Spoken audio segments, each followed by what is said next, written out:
Good evening and welcome to the Adventures in Lollygagging. I am Aaron. I am your narrator for this evening, and we are returning to Free League's Dragonbane. I know it's been a hot minute since we last played, so we're going to go around. We're going to have the players reintroduce their characters, all except for Kipser, who's playing somebody new who you'll get a chance to meet later in the session. So, Jeff, lead us off. Yeah, I'm playing. I'm playing. I haven't done the voice in a while. I'm playing Sigalahop. He's a frog. He's a frog man. He's a very swole frog knight, and he's been sworn to protect this guy up here, this Stormhand. He's like the greatest mage caster. Like he's gonna elevate into the deities of like the pantheons and things. And I'm there just to make sure it happens. That's how it's gonna work. So I carry right now I got a big old turtle shell and like I got an iron fist I'm gonna punch you with. And that's about it. That's Galahop. I love it. Okay, Long. Speaking of Stormhand, tell us about it. And Stormhand, a lanky lizard, gluttonous, casting spells, come from the same marsh, me and Sir Galahop. I like it. And Melissa. So I am a cat person, Clara, who is a gluttonous merchant. Wonderful. And Ashley. Sue is a Clarkian who is also a scholar. I have spent some time increasing my skills, but also trying to learn more about Undorman, the demon-bait sword, and the piece of the key that I have found, that I have been entrusted to by my mother. And, also recording notes for, the special guy, Kohong. My notes are crazy. They're on a notepad for some reason instead of my normal one. Wonderful. So this is our crew. As a quick reminder to all the players, since we haven't played for a minute or two, remember if you roll a demon or a dragon, that's a 1 or a 20, put a tick mark next to that skill because you'll get an opportunity at the end of the session to advance that skill. If you play into your weakness, point that out. And you'll get an opportunity to place a free tick anywhere you want to go. And if you play contrary to your weakness and you want to make a point of that, you can get 2 tick marks to put wherever you want as far as experience goes. But you eliminate that weakness, and then the next session you play without a weakness, and then the following session you would get a new weakness. So that's how that works. House rules, as a reminder, you can spend willpower on flashback scenes, so you don't have to worry about planning a bunch of stuff in advance. If you don't want to, you can use that mechanic. In addition, we are using the clock mechanic. I currently have 5 clocks running against you guys. I don't know if you have any clocks or not, but you can always use a clock for any kind of like extended kind of task you want to do or be working on. You just let me know, hey, in the last few days, I wanted to have been working on this while we were traveling. You set up a clock for it, you make a couple rolls, and then when you get the clock filled up, you get what you're looking for. Any questions? All right. Nope. So our scene opens up. It's dark out. It's oppressively hot. And a steady rain continues to pound down. You hear the sound of splashing water all around you and the buzz of mosquitoes. We look around ourselves, and all we can see in every direction is the haunted marsh. As our team is currently asleep under mosquito nets on a great barge that is captained and completely crewed by a group of halflings. Looking out into the darkness at the edge of the barge is the gentleman who hired you a week ago when you visited Munden's bar after Dionysus' funeral. Standing next to that man is a small figure that you have grown to know over the last week, but we're not going to meet her quite yet. So while our team sleeps, let's slip back in time to that moment in Munden's bar and meet the new patron of our group. So as you walked in the bar, you saw this man silhouetted as he came in behind you. He turns and he opens his arms out wide, and standing beneath him is a short figure shadowed. He's wearing a kind of a patchwork, multicolored, heavy coat. And he's got a scarf wrapped around his neck. And he's got an empty wicker basket across his back.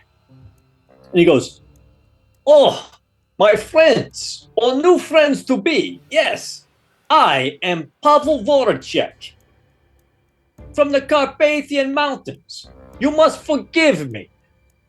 I don't normally sound quite like this, you see. Your language is difficult, so my accent is a little off. But I am linguist. I am druidic nomad and a wanderer, and I am a dream traveler. And my dear soon-to-be friends, I have a problem that I need help with.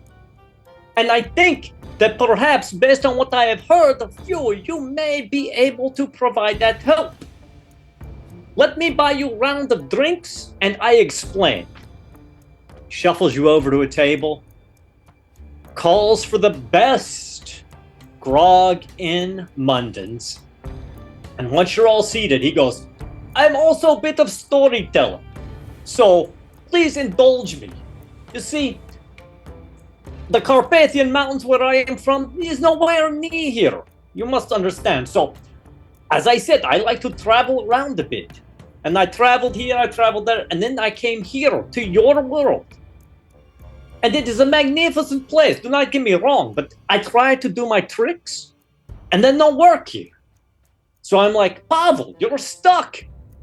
And we cannot have that. I have work to do back home. I mean, there's so much going on.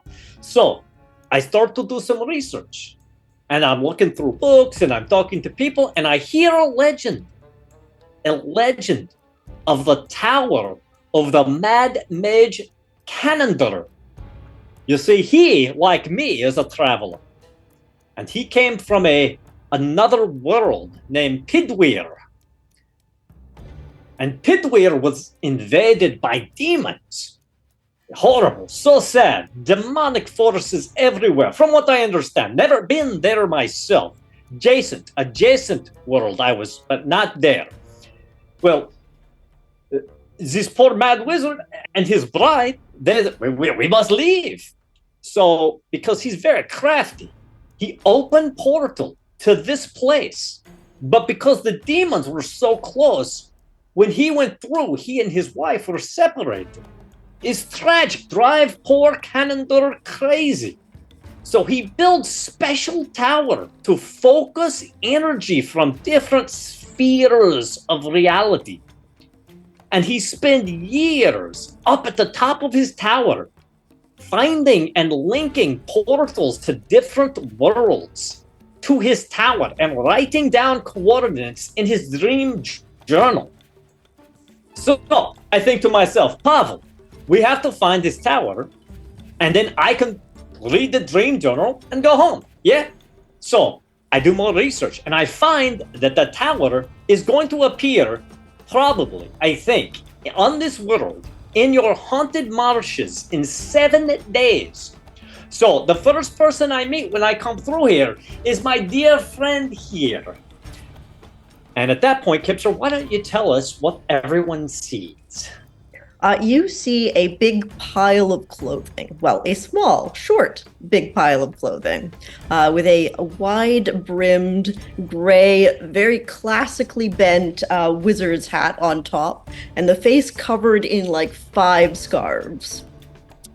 If you look very closely, you can see little bits of green ears forcing themselves out on the side below the brim. As they are wearing a long coat with many layers under it. And looking all the way down to the ground, you do see 2 white with tiny little pink nose and pink eyes bunny slippers. You see, my friend here, Truly, she's good with it. She's good with the tricks. Unlike me here. Yes. Is that not right, Truly? I am the best at. Oh, I pulled your accent. I was not supposed to do this accent. It is a problem that I have often. I cause people to slip into this accent. It's there we are. A little bit down here is a bit better. Yes. Hello. You can call me Truly. Truly Grey Cap because I have a gray cap on. And it's very nice to meet you. Hello. I'm here to help. Yes, she is dear friend. Dear friend. I have known her for I don't know hours at least, but she's very helpful. The best fire in the country. Yes, she does know how to start the fire like no one else's business. I have to admit that. Lots of fire. Yeah. But I have got myself distracted again with my excellent associate here. I will pay each and every one of you. And he opens up a sack of gems. These gems that I have acquired in my travels in your wonderful land. It's about 50 gold pieces of gems per person. In addition, all treasure you find in tower is yours. I cannot take it with me. And then when I am done reading the dream journal, it too will be yours. So many great things. So we go, yes? The dream and journal. We fade from that scene. Oh, go ahead. When we hear dream journal, Absu looks immediately at Galahop and at Stormhand. We must acquire for Stormhand, yes? Yeah. What do you think, man? You think this is something like, can get you to where you gotta go? What if this could help him become turtle god? Well, I mean, like, he's not really gonna be like a turtle guy. He's gonna be like the god of turtles. Ain't that right, Stormman? Seems related. Would it be god of lizard people, folk? Well, no, he's gonna be god of everybody, you're not just god for like one thing. I Ain't claim that right? fire. I claim fire, god. Hey, Storm, you okay? Well, he does really like you do like what? Like lightning, right? You do like a lot of lightning stuff. Yeah, it's very storm related. Yeah. Oh, hey, that's your name. That makes sense. Funny. Hey, Absu's drunk for the first time you guys have ever seen. And Clara is just stuffing her face like she's eating her feelings because we just wrapped up Dionysus' funeral. So that is why Absu is drunk. Yeah. So she's just stuffing her face with lots of carby kinds of things. And so she looks over and acknowledges Pavel and Truly, but you're not necessarily getting the warmest welcome necessarily. Her mind's a little preoccupied. Absolutely understood. So for that night, you drink, you eat, and the following morning, you're not exactly sure how or why you ended up where you're at. Some of you are hungover. Some of you maybe have a food hangover, but you're on a large cart. And you're driving out and away from Sandro. And then we see a travel montage of leaving the cart and getting on a large barge at the edge of the haunted marshes. And then days of travel on the haunted marshes. Bringing us to now. Pre-dawn.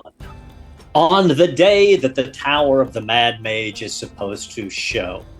All of you are asleep in hammocks that are strewn across the deck of the barge with mosquito netting over you. When you hear the bellow of Captain Firmer, you've got to know him. He's a halfling. He's massive shoulders and arms, heavily scarred with a large beer belly. He's like, "Rise and shine!" He's rubbing his gut. "Or old tsunami will get you." And he jiggles his gut, and this giant tattoo of a tsunami kind of wriggles across his body. "The boss says it's time for you all to get ready. Put the skiff over the side, boys." And you're rudely awakened to the sound of this. And as your eyes flutter open, you all see Pavel standing at the edge of the barge, looking out at a rocky outcropping. Oh, yes, my friends. Keep your eyes on. As soon as the sun gets above the trees there in the distance, the tower should appear right there. Now, I must tell you, I do not know how long the tower is going to stay here. Several hours at least, that much I am sure. And I don't know what would happen if we're still in the tower when it goes somewhere else. So we should try to get in there and get all of the stuff that that you can find, and then get it back out again relatively quickly, because dimensional shenanigans. When was the last time Tower was here? Oh, last time Tower was here, according to the notes, and I did some astrological checks. I think about 212 years ago was the last time Tower was here. Okay. We better hurry. Yes. Yes. We'll do our very best just for you. That is so kind of you. I'll be going with you, of course, truly. I mean, I would not. I must be there to read the dream journal and open the door. So, I will protect you. That's so kind of you. You're very good friend. And that's the image. As the sunlight comes over the marsh, this tower just it looks like it's always been there. It's like you blink once and this tower is here. Goes, let's go quickly into the skiff. And you get pulled over directly to this set of stairs that actually leads right down to the edge of the water. And at the top of the short flight of stairs, you see a heavy wooden door. What would you like to do? Yeah. Go ahead, Ashley. I think we're thinking traps. Yeah, I mean, you're thinking that. Galap's just thinking, let me see if I can just open it. Just like Galap is probably going to do like a quick little knock, like, hello, anyone there? And you do not hear a thing. Yeah, it sounds like nobody's home, so I guess we can go inside, right? Well, maybe. And Absu is checking for traps. So if Sir Galahop opens it, go ahead. But he hasn't Absu's opened it off yet. to He's the just side. knocking. No, he'll wait for you. It's fine. So give me a spot hidden check. Okay. 2 success. All right, so you're looking around the door. It's warped. It's thick. It's got scorch marks, like it might have been burned at some time. It's got claw marks in it. But the one thing you can't find any signs of any kind of traps. I don't see traps. Yeah, I mean, like, why would you put a trap on your front door? Like, that seems dangerous. You might, like, accidentally. It looks like they like fire as well, though. Someone does. What? Demons, maybe? And do I sense, does the fire or scratch marks scream demon to me, Aaron? Give me a myth check. 5 success. You would definitely say that the scorch marks and fire seem like probably from demonic fire. The claws, not necessarily, and then there's some damage that were obvious, like there's weird like pits and holes in the door that look like they were hit with small round projectiles. So there's damage from all different sorts, but yeah, you could definitely tell that there has been some demonic damage as well. And you guys hear as Absu takes this really deep sniff. And it's just like, this is demonic. And her voice is a little bit more growly than it usually is. And she goes to open the door with Sir Galahop to assist. I'm presuming it's like a huge door. It is a huge door, but actually as you move to push on it, it opens easily. With a creak, the heavy wooden door opens. You smell the stench of decay and marsh gas coming out from the first floor. What you see is a large stone hall. It was obviously, when it was created, it was probably a beautiful and magnificent, but it's desolate and dank, and there's about 2 feet of water in the bottom. Along the far wall, you see a mural that you can't quite make out from here. And in the middle of the room, there are 2 statues standing up out of the water. On the west-hand side, it appears to be a man in a long robe with a long beard. And on the right, there appears to be a woman sort of looking down. You would assume the one on the left is the statue of Kamandar. You see that his right arm is raised and he's got an index finger pointing up. So probably the statue on the east side is that of his wife, who Pavel would have told you was named Magdala. And you see her face, like I said, is tilted down towards the floor, and her left hand is resting on his chest with the middle and ring finger extended. As you're looking down in the room, you also see in the water the image of a hand on the tiles and 6 copper plates lined up on either side. And then at the very far, right under the mural, you also see a set of stairs that seems to go down, but would obviously be underwater. What would you like to do? A magnificent room. Clara, first thing edible, I claim dibs. And I'll walk towards the inscripted hand. Okay. As you get closer, as you walk into the water, it's brackish. It's clearly marsh water, but it's got better visibility than you would expect. And it looks just like this is like a painting of a hand on the floor.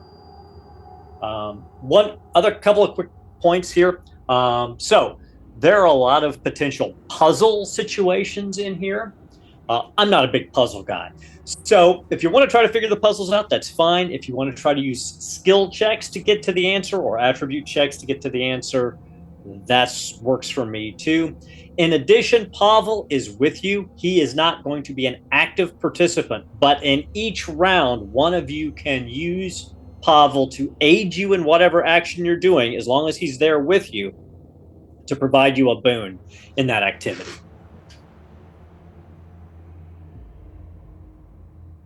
So, Stormhand, where did you go? Yeah, checking out the center of the room, the hand, checking out the copper tiles as well. So yeah, you see 6 inlaid copper plates. Go ahead, give me a spot hidden since you're examining them. My spot hidden is 12. Rolled an 11, so it's a pass. All right, so you're looking at them, you're looking kind of close at them, you duck your head down, you're kind of like scratching along the perimeter, and you can tell that they are definitely pressure plates of some sort. So clearly, if you put something will happen if you depress some of them, perhaps. We have 6 people here. Can we all stand on these? These go down into the water. And I'll step on one. You step on one?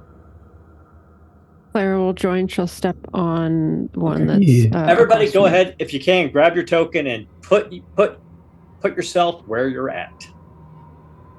I don't know. It maybe if it depends on the fingers. Stu is thinking finger maybe as well. Like, I could just like knock it down or something. Maybe that would would that not work? I don't. It might. We can try this and see what happens, and then We could like we have to. plan B or something. Yeah, Aaron, exactly. Mm-hmm. You said the fellow had his index finger pointed up only, and the lady had her ring finger and middle finger pointed out somehow. So the statue of Kamandar has on his right hand, his index finger, his right arm is raised and his index finger is pointed up. And the woman's left hand is resting on her chest with her middle and ring finger pointed out like that.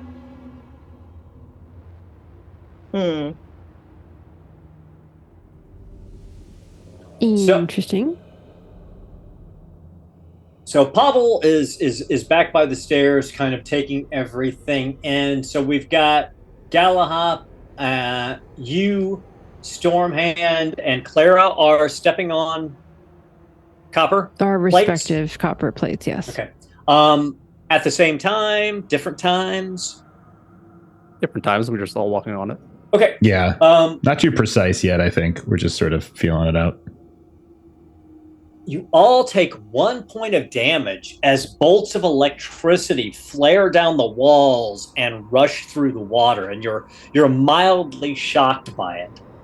Jeez, It bypasses armor, like so it cuts through your armor, so it's straight damage. Well, Yeah, that hurt, man. Maybe we should be a little more careful. I'm just gonna sort of throw it out there. Maybe it seems like a job for the smart ones in the party. So Clara and I'll go wait over here.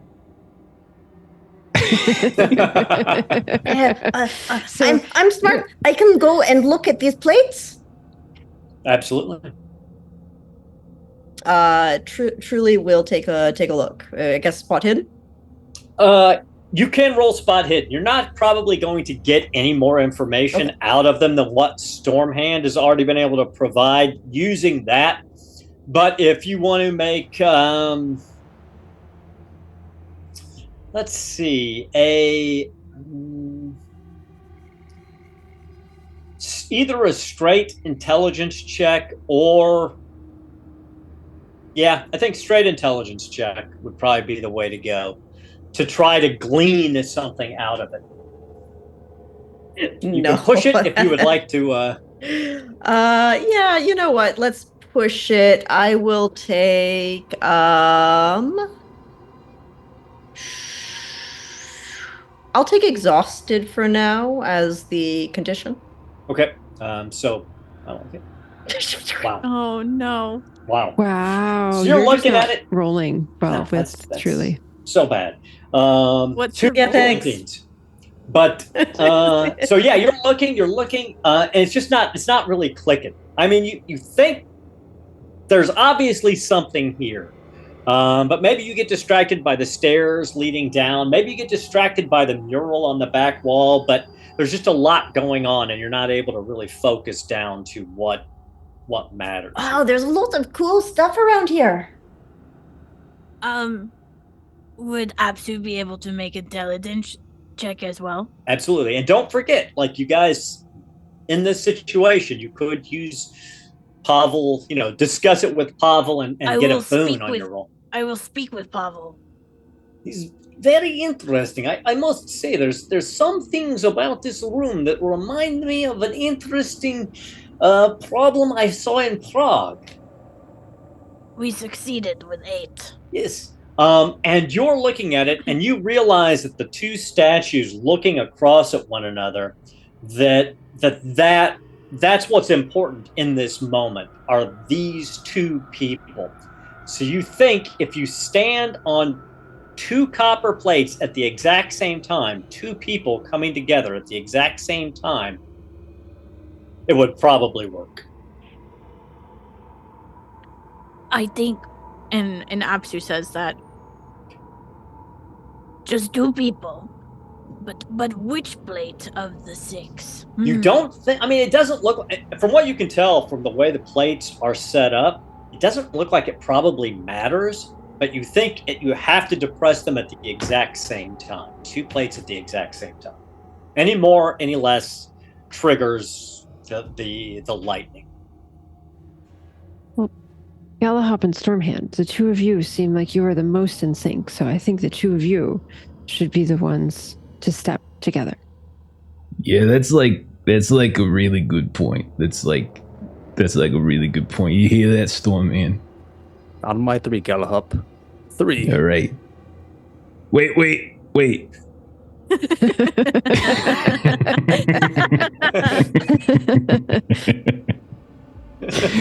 Yeah, he'll follow Stormhand's lead. So as the two of you step down on the plate, you hear a grinding noise, and in the southeastern corner, right near where you guys came in, a set of stairs basically pushes up out of the water and pushes up, it looks like, to a hidden recessed door that you did not see near the ceiling. You think that is probably the way up.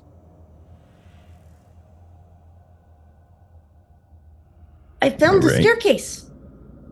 Can we get off the plates now, or are we like stuck here for like? Well, try step gently and see what happens. All right, go ahead, Stormhand. You step off. If something bad happens, it's gonna happen to me. All right. I'll head towards the newly staircase. Okay. So is there anything else you guys want to do on this floor before you head out? Clara wanted to look at the mural. Yeah. Okay. So you take a look at the mural, and it's a beautiful but aged mural, and it's a very idyllic setting. It looks like it's a cliff face overlooking an ocean. There are birds flying in the air. There's a tower, in fact, or a tower very similar to this in the background. And you see a young man and a young woman, and they are surrounded by friends, and it's very clear that this is a wedding ceremony. It's a mural of these two people getting married. Hence the importance of the two people. This must have been them on the happiest day of their life. Only for it to be ruined by demons. Not wrong. Well, Isn't hopefully it pretty? they got lots of money on their wedding day. Yeah. Stormhand, are you up the stairs already? No, are you coming or not? Yes. It's just No. such a pretty mural. Can I get off? Okay, I'm gonna get off the plate now. So he'll step off.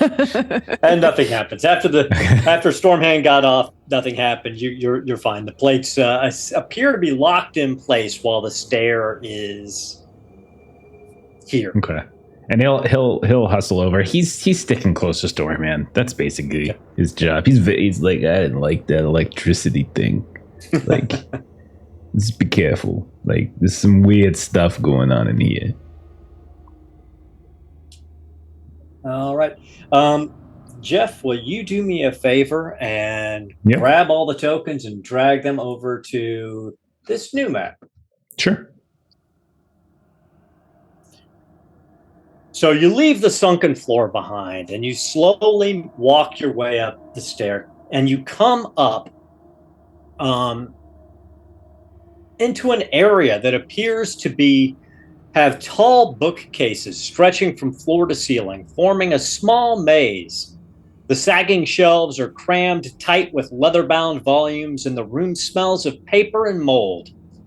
You hear a faint scratching sound coming from the center of the room.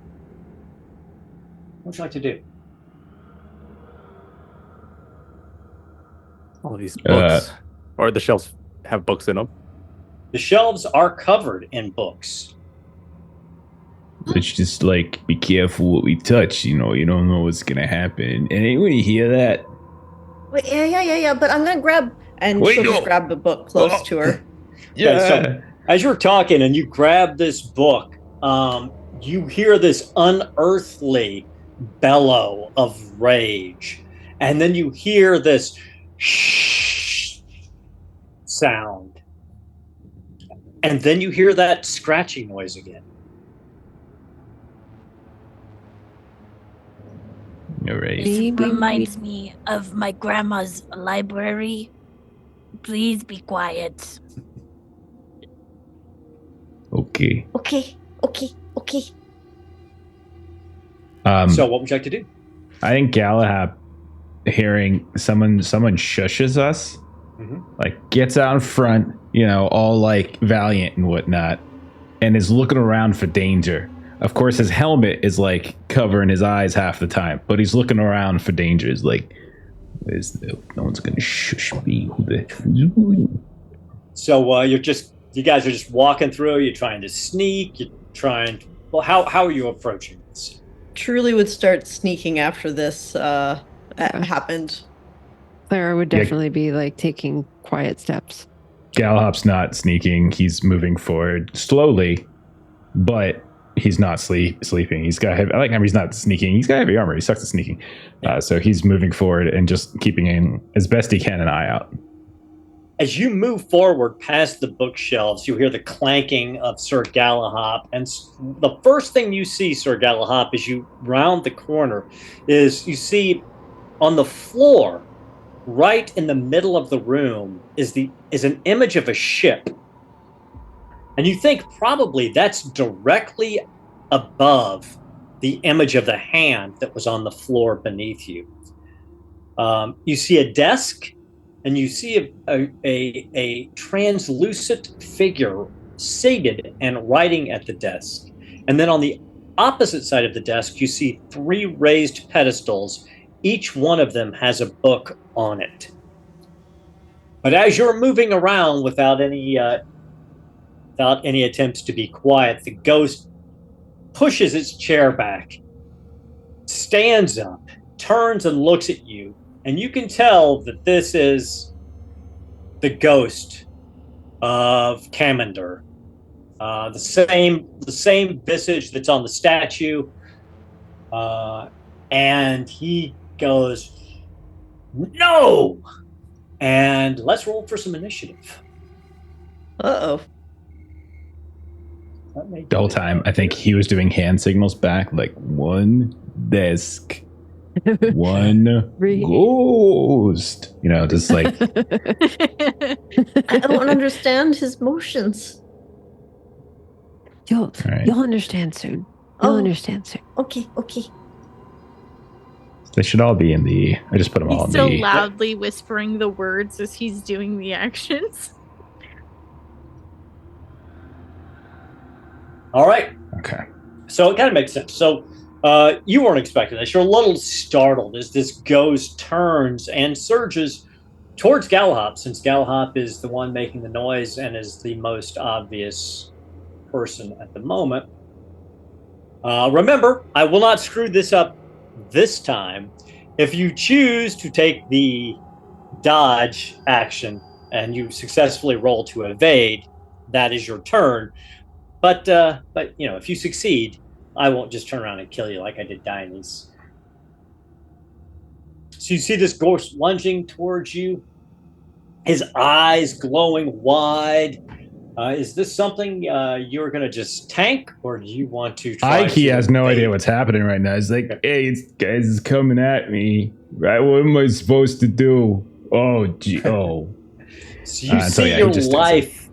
You see your life passing before your eyes, and you're tormented by grotesque visions of suffering, of your dear friends being torn to pieces, of Stormhand's head being ripped off of his shoulders, and somebody putting it on the end of a stick to use it as some sort of grotesque puppet. It is terrifying, and you become scared. You have not scared technically. You are under the fear effect, so you need to roll on the fear table with a Bane. So will test with a Bane.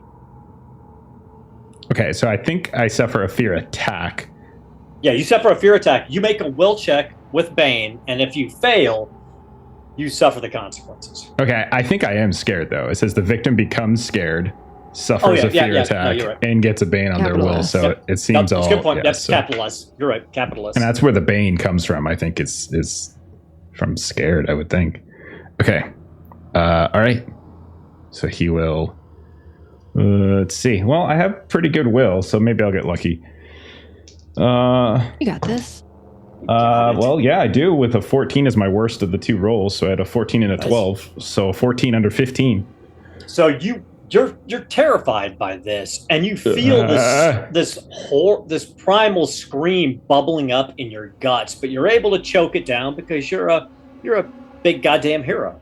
So you're scared, but you're not out. And that brings us to Stormhand. You're behind. You're still a little ways down from where all of this is going on, but you could definitely get around the corner with your move action and see what's going on. I'll catch up with Storm. Yeah, I'll catch up with Stormhand hearing the commotion happening. Okay, so you get up to Galahop, and you see this apparition of this ghost staring towards you all with these wild eyes, and you see your friend is his normal dark green color is a little paler in terror, but he's still on his feet. What would you like to do? Massive eyes on the side of his head's really wide, like, Stormhand, what the hell's going on, man? It's his restless ghost. Let's send him on. And I'll try and contact the lightning gods to lend me their power for a bit. All right. Let's see. Are we indoors? You are indoors. Yeah, so it'll take double my willpower because I'm casting lightning flash indoors. Okay. At level 1. All right. 13 is a pass. Go ahead and roll damage. Damage is 3. Okay. So you see this lightning strike at the ghost, and you see it start to disrupt the ectoplasm that makes this ghost up. And he does seem to suffer from what you've done. And that brings us to Trulli. I'm going to go forward. She's going to, I guess. Can she move further up than where she is right now? Yeah, you could get to basically anywhere towards the center of the room you want. So I mean, you've got. Let's see here. Ooh, all right, there's not a lot of. All right, I will sneak around the wall of this maze into the next corner so I can see, but also kind of have cover. Mm-hmm. Are you like actually sneaking, or you just flavor No, I'm sneaking? scuttling. Okay. Scuttling might be a better action word. I love it. And as you come around the corner, as you come around that corner, you see this ghost facing off against Galahop. Okay, and fireball. And she'll summon a ball of fire that does ignite any things around that might be flammable, just FYI. Books usually aren't. You're probably fine. I'm going to throw a power level 2 fireball. Okay. We are good. That is, let me scroll down here, damage. That is 13 damage. Wow. So yeah, this fire strikes him. Hey, fireball, go!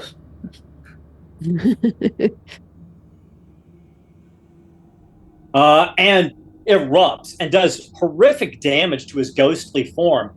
But you also set the back half of the library on fire. I am the best fire! So that's happening.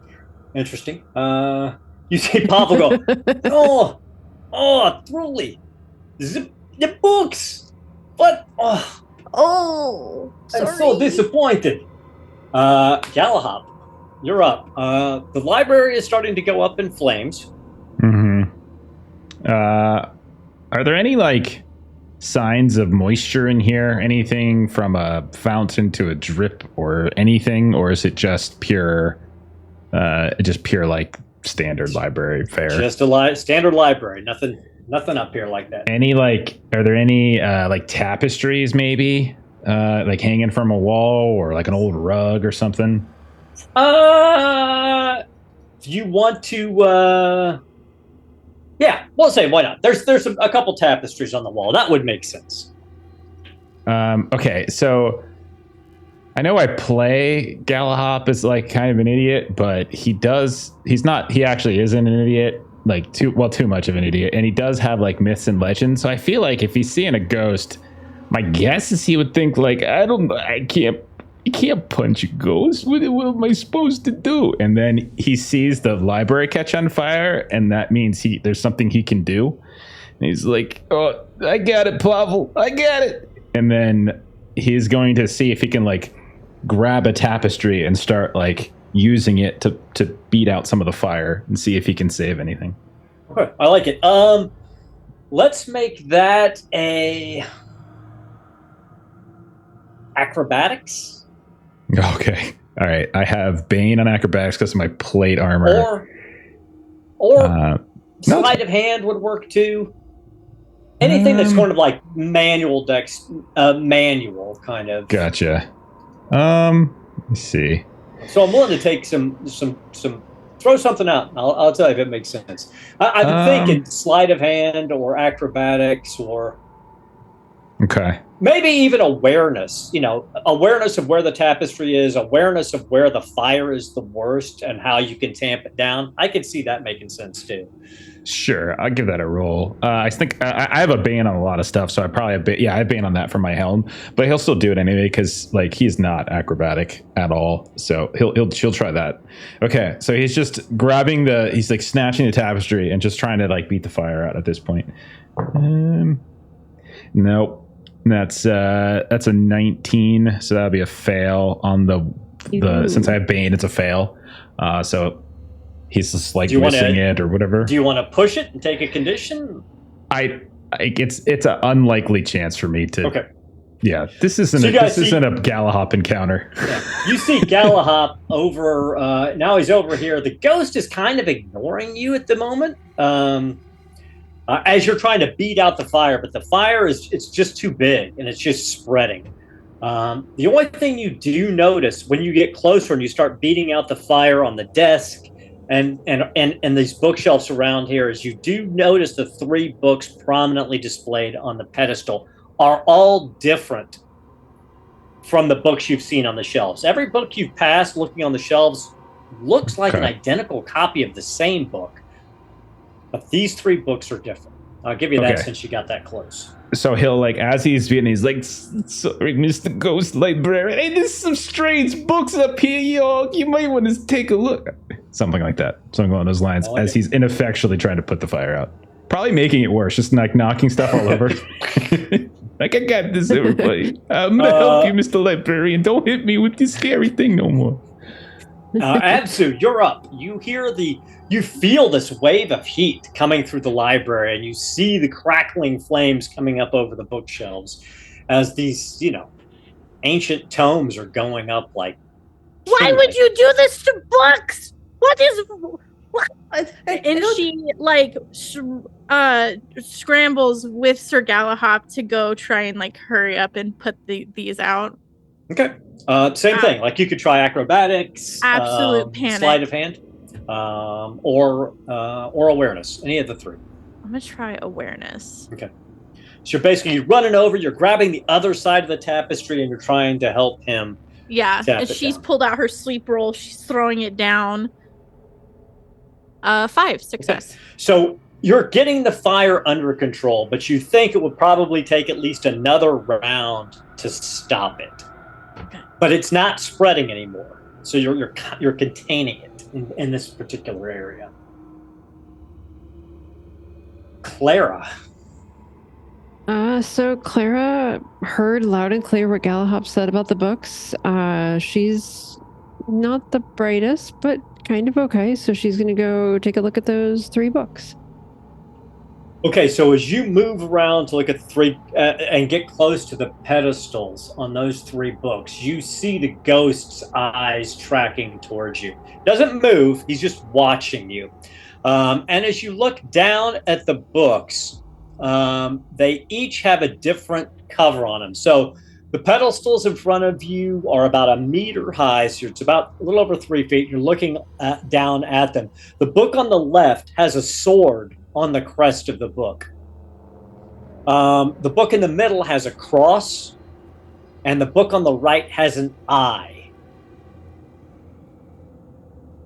You feel the heat burning behind you, but that was just your move action, so you can do anything you want at this point. The ghost is kind of watching you, and then its head does that freaky shiver thing, and then it's looking right at Truly for, trying to destroy its library. And then it slowly looks back, have an eye on Clara, and then it shakes and looks death at Truly. But so Clara, if I you're look up. at the pedestals, is there anything of note about the kind of the pedestals themselves? They is there appear any to be symbology? identical. Okay. They're plain, just like you would find in a normal library. They're just plain wooden pedestals that are designed to hold a book on the top. And so she'll just say, kind of just call out to everybody, there's a sword, there's a cross, and there's an eye. There's 3 spots. Any ideas? And she'll, for lack of anyone, since it's her turn, she'll do a swap of the left and the middle. So moving the sword to the middle and the cross to the left. Okay, as soon as you pick up the book with the sword on it, you hear a clicking noise, and then kind of a sound. It almost sounds like some old door has just been unlatched and is opened.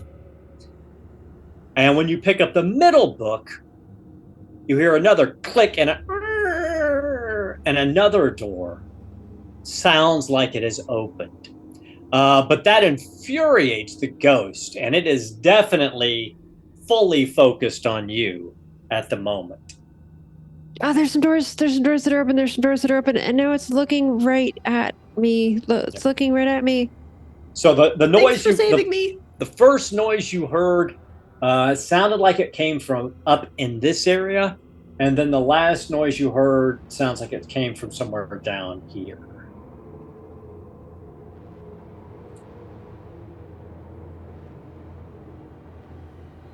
Okay, you guys are in better position this time. So Galahop, you're there with the tapestries. You heard these clicking noises when Clara moved it. You see the ghost now fully focused on Clara. What would you like to do? So there was a clicking thing north of me. Yes. Right? Okay. Yeah, right in this general area. Right. So seeing that Apsu is being far more effective, I think he's kind of panicking a little bit. He's freaking out because he's I can't put it did. And then so I think he's just gonna go see what that noise was. What was that? There might be reinforcements coming. And so he'll go around the corner and see what he can see. Okay, so you go up there and you see a door that it looked like it looked like just a bookshelf, but it's a secret latch and it popped open and you can see a little study cubby in there, and it's basically it's a little desk, and on it you see what looks like a scroll case and it looks like a belt pouch, but you don't see anything else. I mean, it's a tiny little, it's like a little library cubby, so I mean it's literally just big enough for the desk and a small chair. Can he pick it up and see what it is? Indeed. I got some stuff in here. The weight of the pouch, you would guess, and it clinks. You're like, okay, there's about 10 gold pieces in this pouch. But the scroll case is closed over. When you look in it, there's 3 parchments that are rolled up. Man, I got some scrolls in here. I don't know what they are though. Should hang on to them. We're still ghosting here. Okay. That brings us to our resident firebug, Truly. More fire? No? Yes? No. Maybe No? localize it a bit. I can't do that. That's too much to ask. Okay, I'll explore the other click. It's somewhere down here. Yeah, that's correct. It's right down in this area, right around here. And again, you kind of see the exact same thing. You see what looks like this part of this bookcase has just popped open. And as you go in, it's a slightly larger room, but not by much. It's like the size of a small professor's office. But there's just a long table in here. It looks like maybe somebody was using it for some experimentation. You find a small stack of parchments on there, and they're being held in place by a large ornate gold ring. And as you just kind of look down, you can tell that these are magical scrolls. So probably somebody was in here, and this is where they were crafting the scrolls. So you have found a group of scrolls. When you get a chance to take a look at them a little bit later, you'll know what they are. And that brings us to the ghost. And the ghost is fully focused on Clara because she moved some books on the pedestals. She's just like holding each of these books a little bit, and just her eyes are just wide straight ahead. It's looking death at you. And it's lunging towards you. Now, you can choose to evade. You can use your turn to evade if you would like to. Or you could just take it. I would like to evade. Okay, so just go ahead. So just make your evade roll, and if you were successful, that is your turn. I mean, that is your action, your standard action for this turn. But you will be fine. Success. And you do. So the ghost is flying at you. Its hands outstretched, and you can see like ectoplasm dripping off of it as these hands become fully physical to bludgeon you. But you manage to kind of jerk around the pedestal and position yourself, and because he's semi-solid now, he strikes into the pedestal and rebounds, and you are able to evade the ghost. No, thank you. Perhaps we could make a deal. Perhaps there is a deal that we could strike. If you do not strike me, though. Thank you very much. You say that? Yes. Roll a persuasion check. Oh. She is a merchant with bartering skills, after all. 3. All right. The ghost says, "Put the fire out.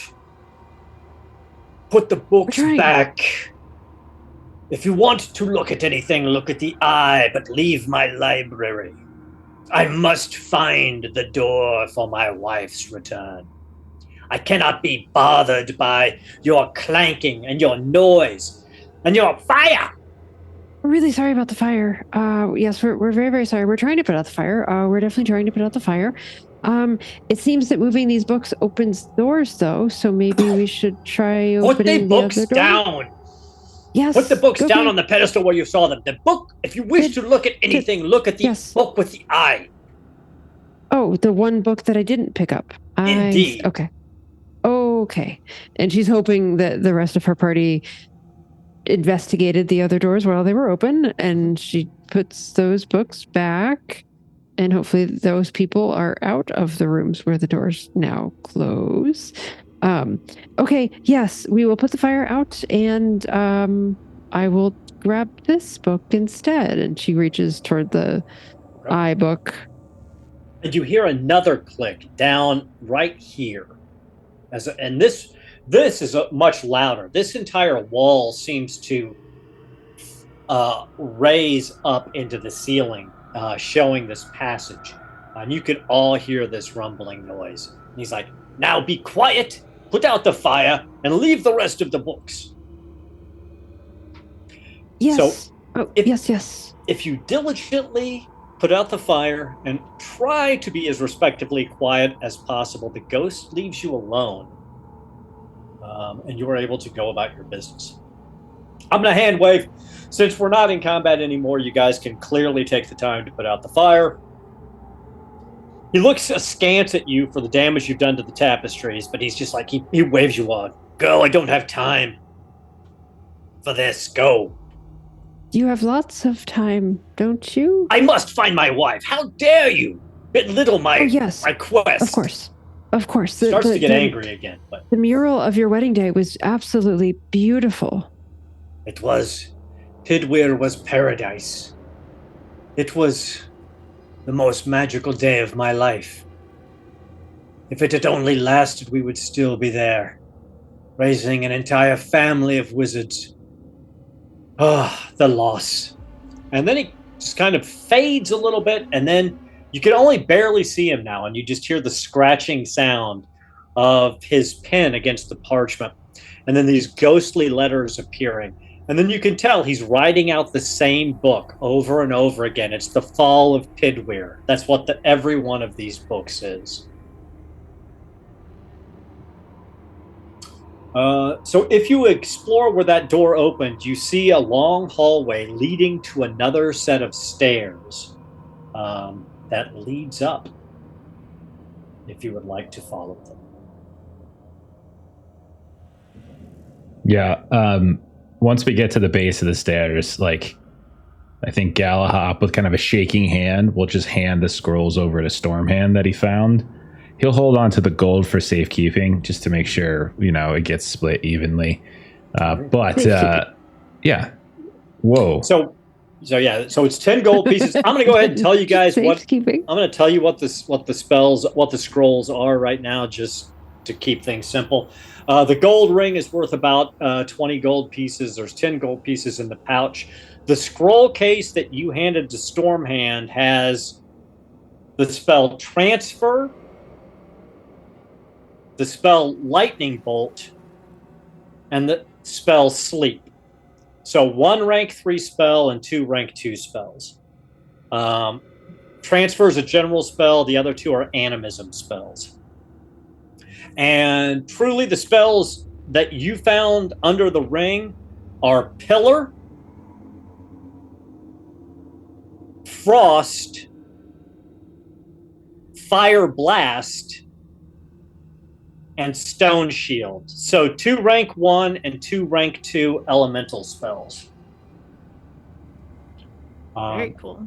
And later we can talk about how you can learn those or what. I mean, you can cast them from the scroll, but then they're gone forever, or you can actually try to learn them instead. Exactly. So as you hand the scrolls off, Galahop, you see the stairs before you leading up. And if you will drag the tokens over for me again, I will set the scene. So as you come up into this room, you see 10 wooden chests lined up in a fan shape inside the hall, 5 on each side.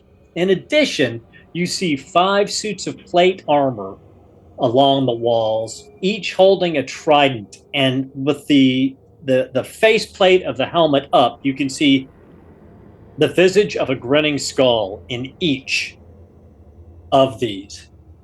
Now, each one of these chests is of a different size.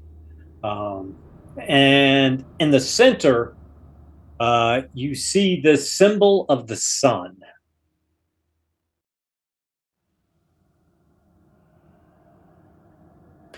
Fire? Now, there's definitely something about the chests that is prickling at the back of your guys' mind. Something familiar-ish. The sun is a giant fireball. I can make fire. Well, like, Absy's already shaking. I'm not sure, like, let's make that, like, plan B. Okay. What would the roll be for the, like, thinking about it? I would say either a straight intelligence or maybe a craft check or a medicine check. Oh. All right, go ahead, Galahop. I was just curious what the roll would be. Or healing, that is. Healing, not medicine. Different. Galahop was going to go check out one of these suits of armor statue thingies. Because that seems to be something he might be able to know. Just kind of taking a look at it, see if it's familiar, like the style of armor, the make of armor, anything like that. And as you walk around that way, you do notice something else on the wall that was kind of hidden from where you guys come up the stairs. You see another mural. And in this scene, you see the same two young people, a little older, but not much, holding hands on the beach. They seem to be surrounded by some sort of magical energy, and they're actually floating slightly above the ground. They're staring into one another's eyes, and they seem blissfully happy. Galahop, since he saw Claire looking at a different one, will call out that there's another mural up here. They look happy. Was it their wedding day again? I mean, I don't know. Like, I guess, maybe. I never been to a wedding. Oh, okay. Do you think... I was looking at these and I was wondering, there's 5 on each side? So, like, number of fingers on a hand, maybe? Well, I mean, I don't got 5 fingers on a hand. Yeah, I'm a so- lizard. I have 3. Yeah, I got 3. That's a they little had 5 racist fingers of you. on their hands on the statues. Okay, so I don't have 5 fingers either. you want us I have to cat like, claws. so you want us to like cut the fingers off the statue and like put it in the coffins? Is that? Maybe just the ones that we open or the ones that they were pointing outward. She was holding the 2 over her chest. Oh, okay. Yeah, okay. Yeah. Hey, whatever you all think. I don't like ghosts, though. I don't want no more ghosts.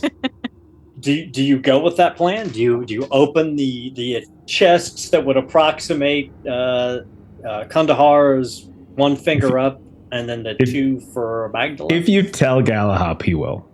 He won't have the idea himself. But if you want him to open it up, like, you will. It's up to you, Clara.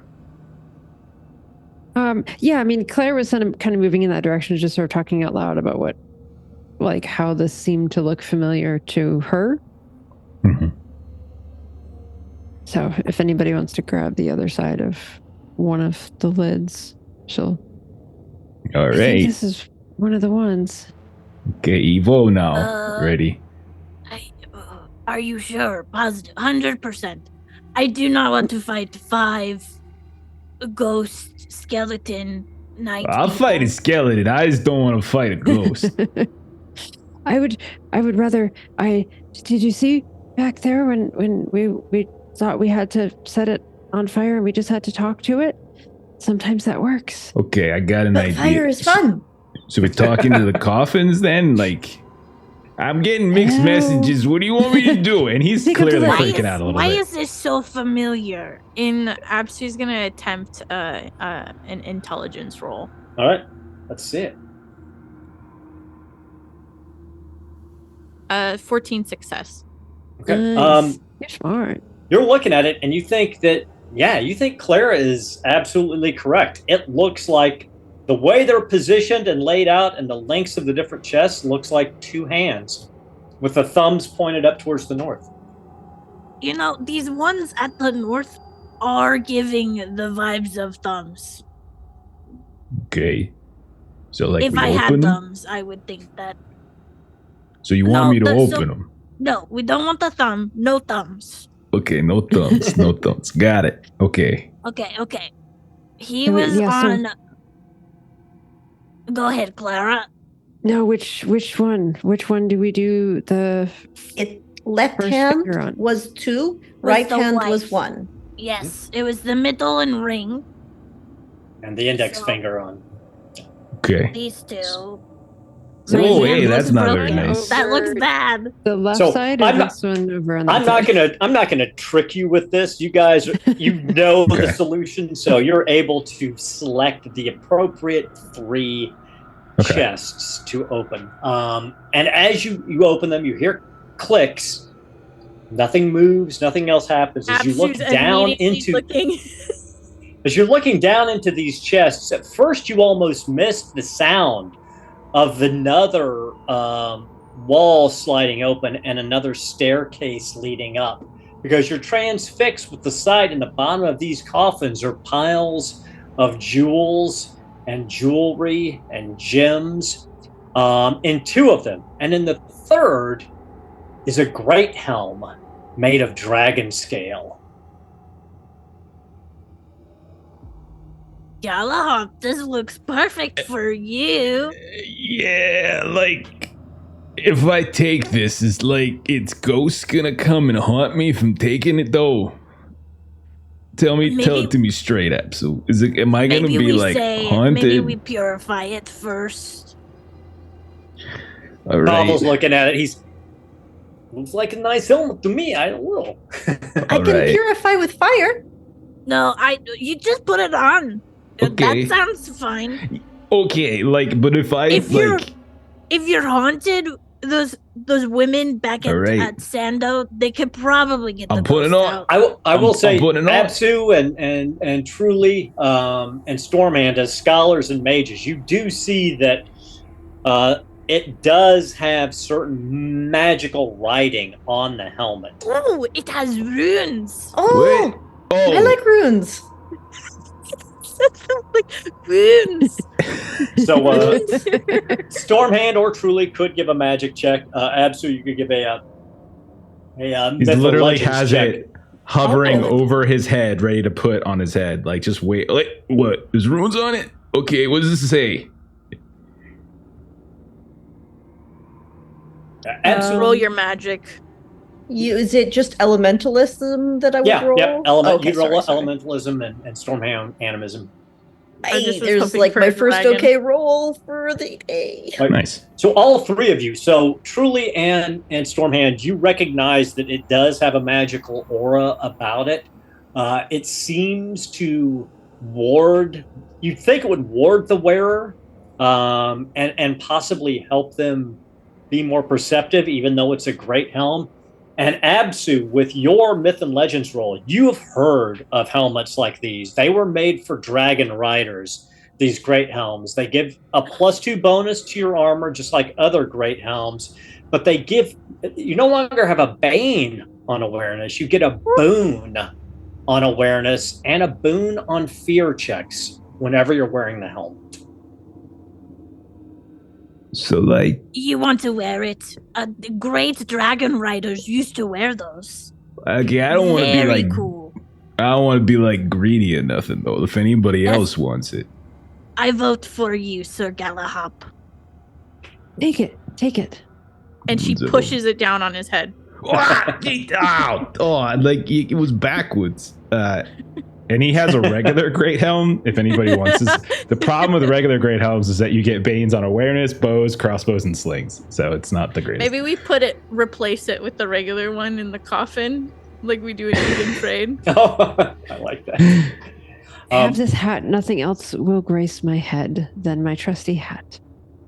If you do choose to take the gems and jewelry, it's worth a total of 50 gold pieces in miscellaneous gems and jewelry. We were told that we could take anything that we found. Bob was like, oh, yes, you should take all of this. I mean, clearly, what's a ghost going to use this for? It's crazy. I never understood why wizards to make their towers less nuts. Like all these traps and tricks and things like that. I mean, what happens if you throw a party? Somebody comes up here, opens the wrong chest. Who knows what happens? You kill them, then collect their soul and use them to power other spells. Dear Absol, I have known some people. You would fit right in with a group, but I'm not quite fond of them. They call themselves the Black Sun. They're very ruthless. They would definitely appreciate what you're saying there. But I wouldn't want to do that. I have knowledge. I've read too many books. Oh, I understand. That makes me feel much better. Much better. You are a little concerning for me there. And she laughs, and it's still very concerning as she walks away. I love it. Is there anything else you want to do in this room? The skeletons do not move when you open those 3 chests. Nothing else happens other than that stairwell opening and leading up. I'll grab a handful of gems and head towards the stairs. Let's grabbing gems, so she's not going to be the first one to leave. Like, these will fetch some money on trade. So yeah, you take a few minutes, you scoop up all the gems and everything, and you're able to move up the stairs. Do any of the carvings in the ground mean anything to me? Like in the ground here is the sun. Yeah. And once again, it is directly over the carving of the ship that was beneath it, and directly over the carving of the hand that was beneath that. So in the center floor, there is something. And so far, I mean, obviously the hand and the statues we're talking about this room. So they may have meaning in different parts of the tower. Okay. It's not like a secret language or something. No, you don't pick up that vibe on it at all. Okay, cool. You think that it's more maybe even just like a memory trick to help him remember before he passed away things, how he had his own tower set up, perhaps. Okay. So did you guys go ahead and head up the stairwell? Let's go up the stairs. Yeah. All right. Jeff, if you will do me the favor again. On As it. you move up the stairs, the entire floor is framed in wooden shelves and workbenches littered with broken glass and what appears to be remnants of old experiments.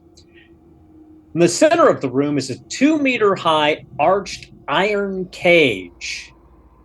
In the cage, sprawled on the ground, is what looks like a figure of a long dead person. It looks like the cage probably deployed from the ceiling, cracked them in the skull, and broke open their skull. And they're laid flat out inside this cage. And there's no symbol beneath the cage. Well, you can't see if there's a symbol beneath the cage because the body would be obscuring where the symbol is. Okay. Is that her? Is that her? And Clara will kind of rush over to see if this is the figure of Magdalena. Of Magdalena? It does not appear to be a woman. It appears, in fact, to be a catfolk body. Oh, my. Dressed in ornate leather armor with cat motif on it, and holding a dagger. If you had to guess, you would say probably had been a thief. Oh. And this is a deceased body, right? Oh, very deceased, Okay. yes. Okay. Head is basically cracked open, and desiccated brain matter is all over the floor. Oh, you. And she kind of clucks her tongue a little bit, like, got yourself caught. This is not. Oh, I am very sorry. This is not an acceptable way to leave remains. I know we are occupied with other things, but if you all might be willing to try to help give my kinfolk a better resting place than this. Cremation?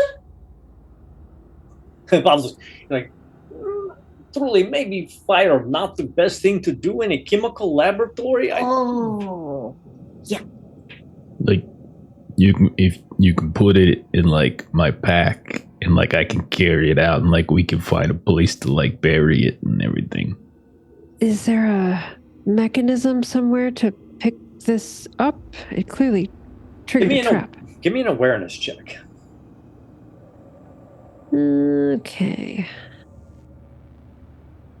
Oh, missed it by 1. Do you want to push it? Yeah, so I am going to, let's see, what am I? I'm going to say, I'll go angry. I think this sort of, yeah, I'll go angry and I'll push. Oh, I picked the wrong one. I didn't mean exhausted. All right, 7 this time. Okay, so you're looking around. You're getting angry at the fact that your kinfolk is trapped like this, and everything from what looks like is the cage just detached from the ceiling and fell. It doesn't appear to have any mechanism associated with it. You believe the only way to get it up is to lift it off of her body. Oh, going to need someone strong. Definitely going to need someone much What? stronger than I. Yeah, what do you need? I get it. I get this. What do you mean, do? Yes, see, I would like for this to be lifted off of my poor kinfolk's head so that, yes, we can. Can you? Yeah. Strength is my dumb stat, so I'm not even sure I can help with this. So if one person attempts it, it would be a strength check with Bane, or 3 people can just do flat strength checks, and as long as you get three successes, you're fine. I'm super strong too. I can totally help. Yeah, Says the come on. scrawniest little thing that you've ever seen. You get that's. can I like the assist as attitude. well. Come on. Yeah, I Okay, like okay. the attitude. I will help you. I of course should assist with this. This is important to me.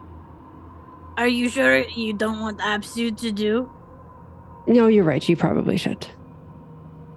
Like we If need you would somebody to reach in and grab Yeah, it you when have we to lift get it the up. body. So I'll do that's that. you. Yes, I'll do that. Yes, And yes, then I like will. Stormhand, in case you. looking around, making sure like no traps and nothing go off. No ghosts come out of nowhere. All right. So we're all doing strength tests. You said? Is that what you said? Yes. Yeah. All right. What is your strength score, Truly? 7, and I'm exhausted. Oh, good. What are you doing? She's helping. Being I'm fun. helping. Absu, do you want to push? You know what? Yeah, let's push it. I'm exhausted. This is heavier than I thought. 16 success. Okay. 4 for Galahad. He's good. Okay. So it takes a while. It takes longer than it should have, but you're able to lift it up a little bit, and Clara is able to pull the body of this cat folk out. And you can tell that he has been here for a very long time. The corpse is basically mummified from the atmosphere in here, so it's not decayed properly. He's just sort of mummified. His fur has fallen off most of the places. Most of his clothes have rotted away. His boots are rotting away, but the leather jerkin armor piece that he's wearing looks pristine, as does the dagger that was outstretched in his hand. As you pulled the body away, you all see the image of a door, a glowing door. Not that the door is glowing, but the painting of the door it looks like it's meant to be glowing in the exact same center spot here. Thank you so very much. We would, yes, I would, and she is going to, if no one else says anything, she'll take the breastplate and the dagger. Okay. As you're pulling it off the body basically crumbles at that point, and just sort of chunks and dust now. That's how old it was. A few bones are intact, but it's just as if you picked up an ancient mummy, and it just comes to pieces in your hands. Oh, well, Galahad, I appreciate the offer. It looks like there is no body to carry anywhere else. Yeah. Thank you. But you got like the things, right? So like you can carry on like the memory or something. Yes, and I mean, not that you know who they are, but you know the basic memory of them. Well, and someone might. This will come. That's in handy. true. That's true. While they're lifting the cage, I would have been perusing the tables, checking out what kind of experiments were going on in there. Okay, excellent. So as you're looking around, you see most everything is just broken. There's broken glassware, there's broken beakers and everything. You do find one bottle on the workbench, which is in kind of like a padded box, is intact.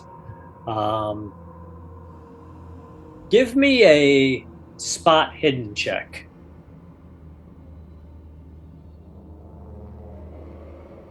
17 under over 12, I failed.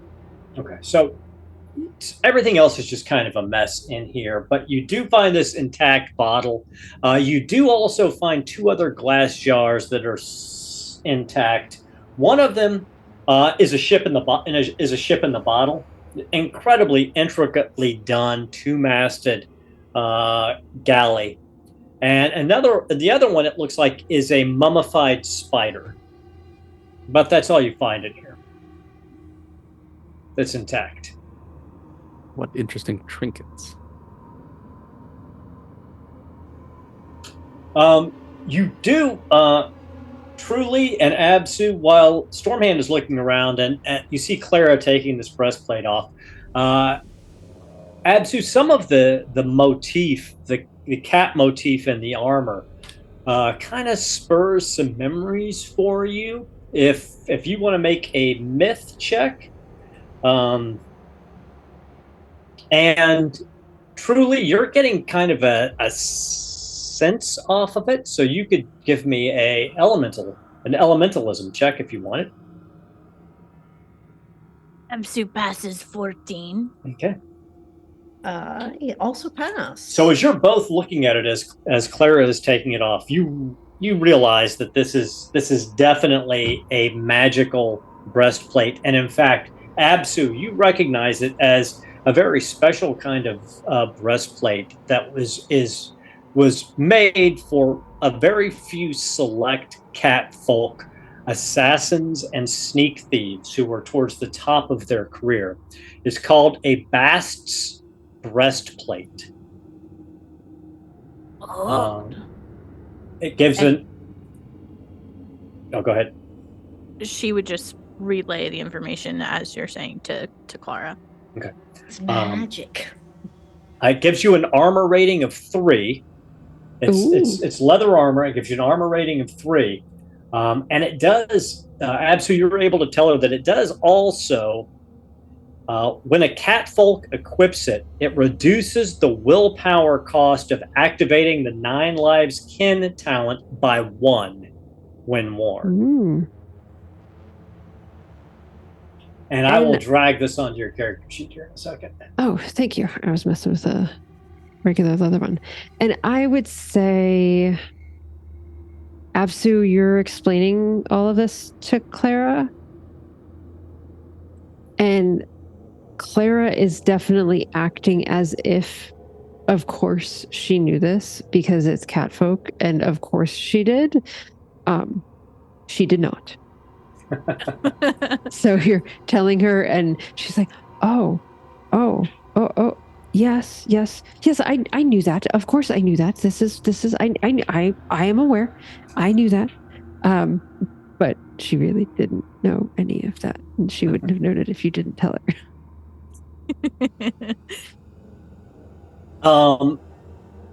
And the dagger is clearly a master craft dagger. So, and I put that on your character sheet too, but if somebody else wants it, Clara, you can give it to him. So does anybody else want to look around or take a look at anything else going on in here? I would probably also look around at the experiments that had happened. Okay. Possible. Go ahead and give me a spot hidden check. Okay. That is a 2. Okay. Well under. So, you find a couple of things. You find an actual intact recipe. Looks like a recipe for a potion, perhaps. And as you pick that up to look at it, you also see a switch underneath it. Oh, it's a button. It's a switch. It's a switch. Oh, I must have missed it. Give it a flick. Okay, flick. And as you do, you hear kunk, kunk, kunk, kunk, kunk, kunk, and stairs from above. A spiral staircase ratchets down and strikes the floor here in this general area leading up. If you want to give me a language check, you can try to get some information about what this might be. Sure. Let me see here. Nope, that's a 15. Want to push it? I'll I'll dishearten myself and push the roll. Well, yeah, okay, let's just do it. No, it's an 18. I should stop doing that. Pavel looks over your shoulder. He's like, anytime you want me to help you with any of this, all you have to do is tell me. Oh. Pavel, can you read?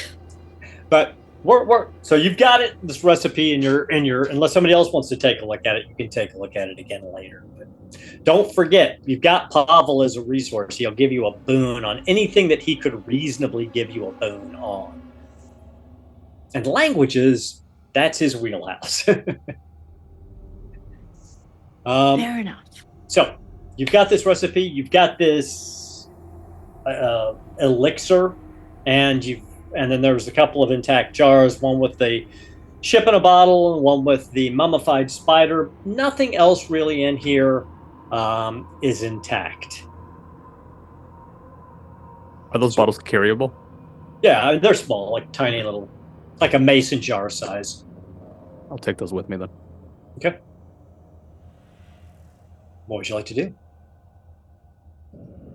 If everyone's done looking around, Galahop will go to the stairs and look up.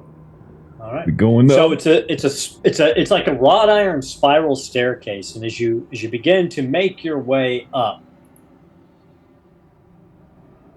round and round we go. You come out in what appears to be a bedroom. Ooh. Heavily dark drapes cover all of the windows on this floor, casting the entire room in shadows and gloom. Against the north wall stands a grand four-posted bed with closed curtains concealing its interior. On the south wall is another mural, and in the four corners of the room you can make out the contours of huge, terrifying figureheads in the form of demons with grinning jaws. What would you like to do? Yep, so those looks like demons over there. I can't speak. You could talk louder. We're out of the library now. Disgusting. My throat hurt. Sorry, it didn't come out. I thought you were muted. That's my bad. I thought you were muted. So I was like, Apsu is going to check out the demons. Okay. Give me I'll go to the mural. You can either get. I mean, what are you looking at them for? To try to like identify what they're carvings of, or are you looking for something hidden? What are you trying to do? Probably to start, she's going to look for something hidden to make sure that they're not like demon gargoyles or something ready to attack. Okay. Give me a spot hidden check. Let's see. 2 success. Okay, so as you approach and you look at them, you don't see anything, any place or anywhere that anything could jump out. They are literally kind of stone faces carved out of the wall, and they don't appear to be self-standing pieces or anything of that nature. Disgusting, but not dangerous at this time. And Clara, as you approach the mural, you see that it's a painted scene. It's the same beach and the same cliff face that are in the other two murals, but dark clouds frame the image of the mage and his wife, hand in hand, fleeing, looking back over the shoulder as the sky rips open and a horde of demons begin to pour out.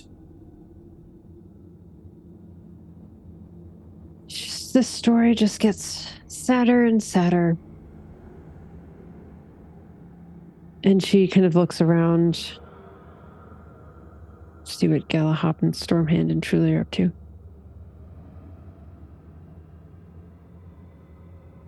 I'm going to jump on the bed. Okay.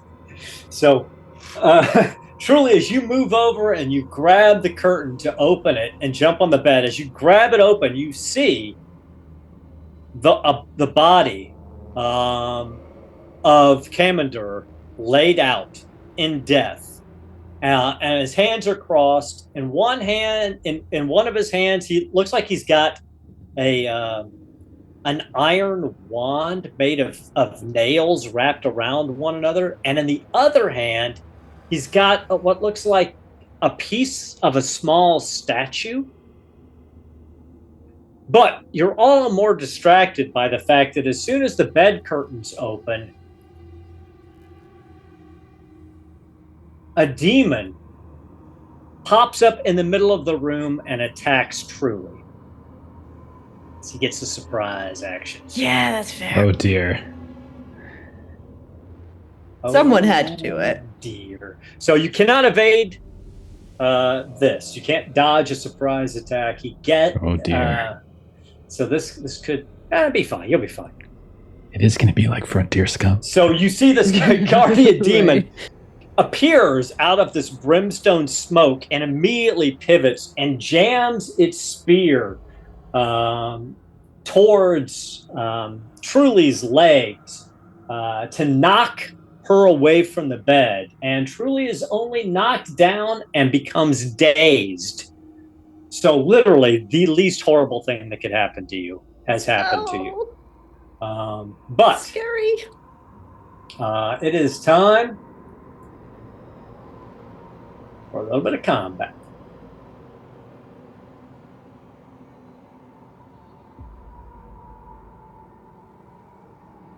Is one of the drapes is going to be opening the drapes around the bed or the drapes around the room? All right. Should we set up? Thank you. And so we start with Truly on the floor. I stand up. Mhm. Fire to this one? Yes, demon. I can hit this one. Okay. Actually, better idea. And she claps her hands together, and it's far louder than you think. And she's going to cast a power level 1 this time, shatter spell at the demon. Shatter only works on materials. Oh, okay. Well, then fireball it is. Let's Kamehameha this thing. I was going to vary it up, but Fine. That is fireball. 7, which is under. Success. So let's roll some damage. Hopefully it's not immune. 8 fire damage. So you see the fireball hit it, and it just kind of grabs its hands out and compresses the fireball, Oh, no. swallows it, and smiles. And then, can I move still or no? Standing up is a move action in this game, so you're pretty much there. Oh, Figured. help if I actually get.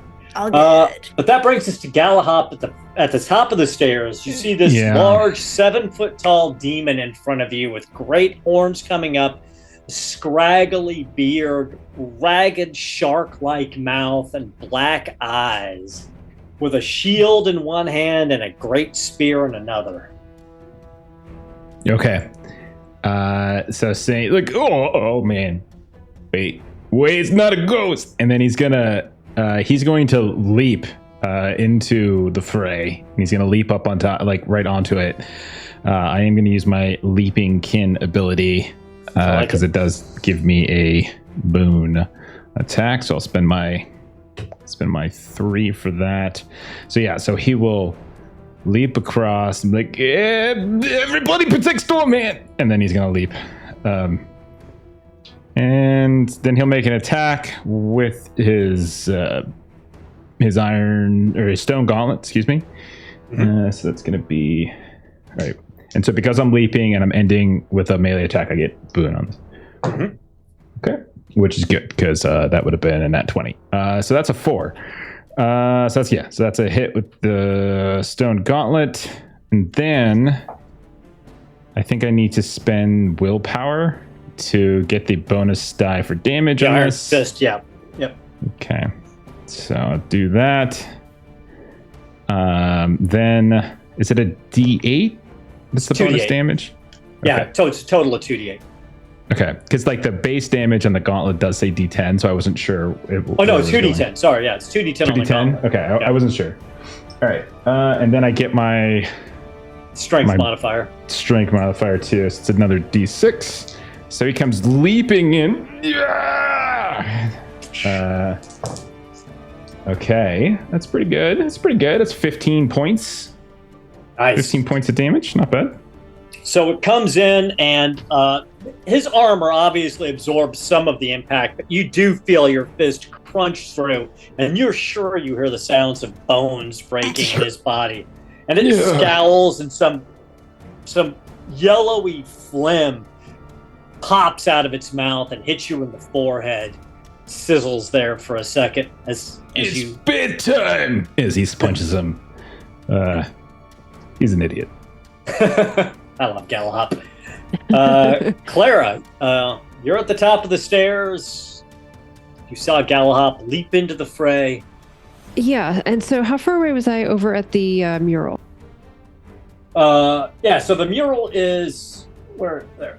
You would actually be right here. Sorry. Okay.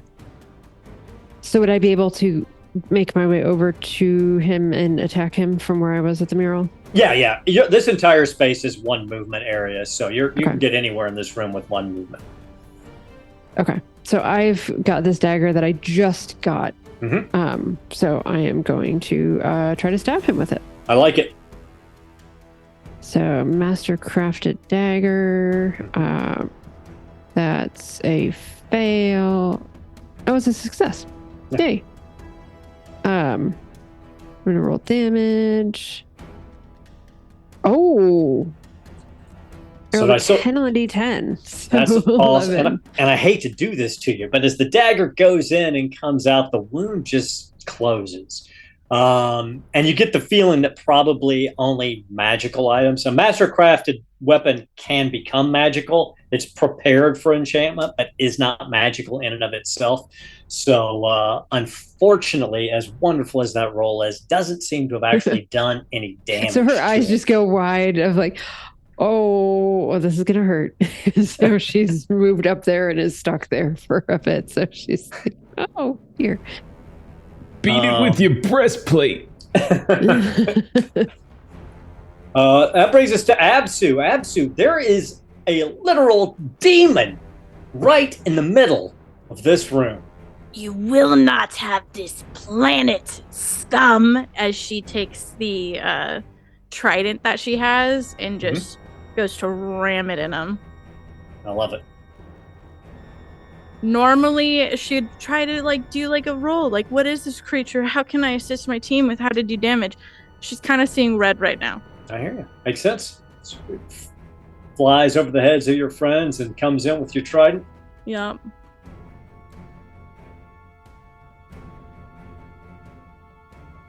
And she's angry. We are pushing this. Okay. 17. She still fails. No. So I think that's just it. Your rage. You're She's so too enraged. angry. You come in and you're striking at this thing, and it's just moving too quickly, and it's almost laughing at you. Mhm. Your race could not stop us when we came. You cannot stop me now, little catling. Bringing us to the Guardian Demon. So the Guardian Demon is kind of discounting Clara because she wasn't able to hurt it. However, both Sir Galahop and Absu are wielding weapons that it can tell can do damage. So I'm going to roll a d6. 1 to 3, it's going to go after Sir Galahop. 4 to 6, Absu. So rude. So it's going to go after Sir Galahop. You've already taken your action, so you can't evade. So we're just going to see how this goes.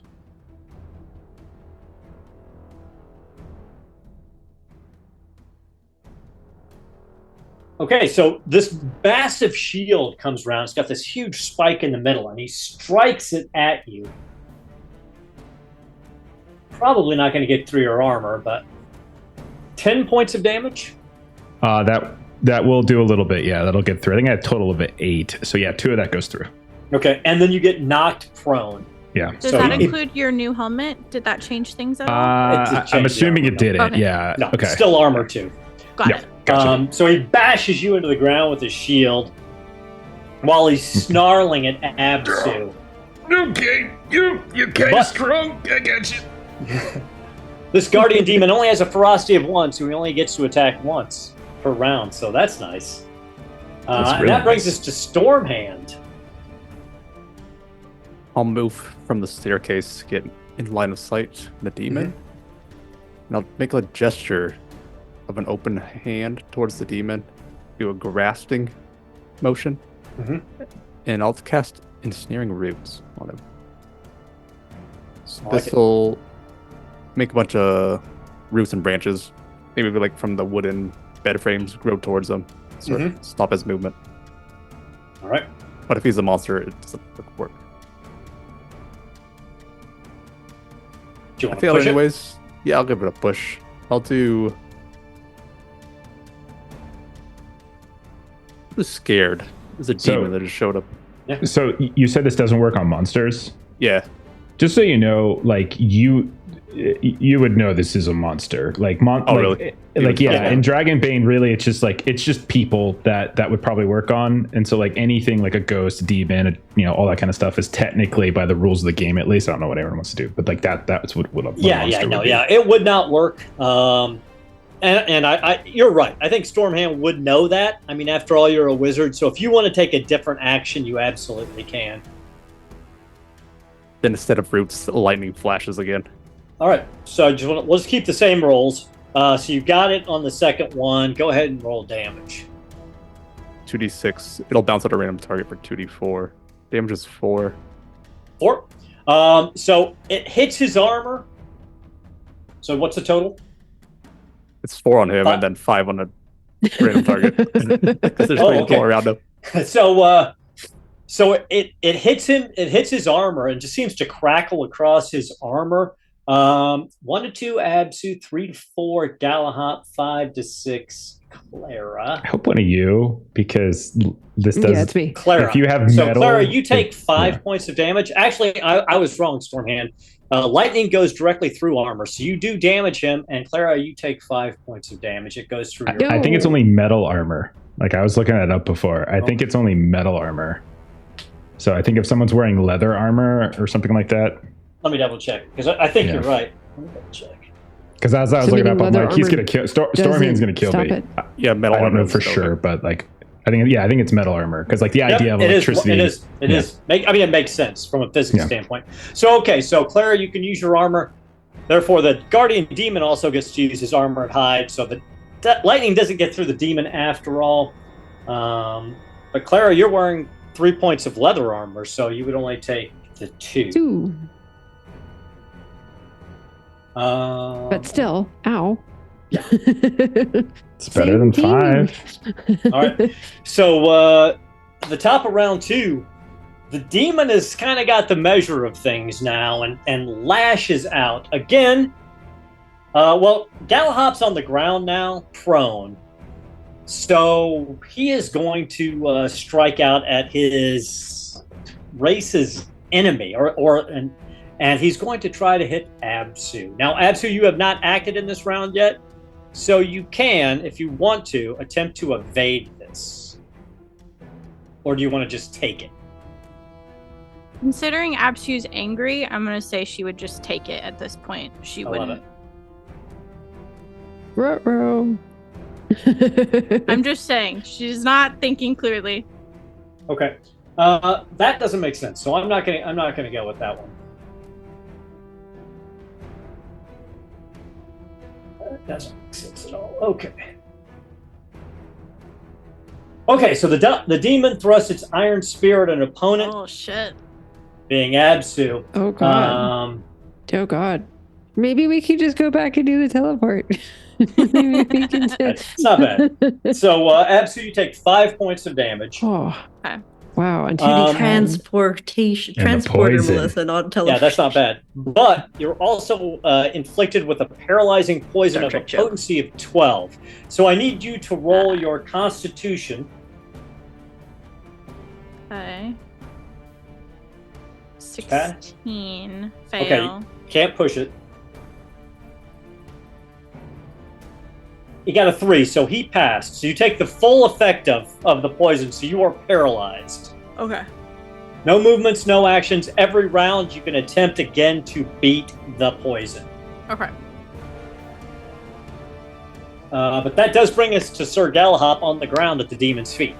Okay, he'll do like a fancy like flip up because he has like leap. I'm not like mechanically the leap, but he's gonna do like a fancy like ninja flip up, and then he's just gonna rear back and just punch him as hard as he can, like right in the thigh or like right in the waist, something like that, because he's probably not as tall as this guy. No, it's about 7.5 feet tall. For sure, yeah, he's like twice. Galahop's not very tall. He's just swole. That's all. It's Wolverine. Yeah, exactly. Okay, I just want to make sure there's no fancier things I can do. I don't think so. Yeah, okay, so he's just gonna punch.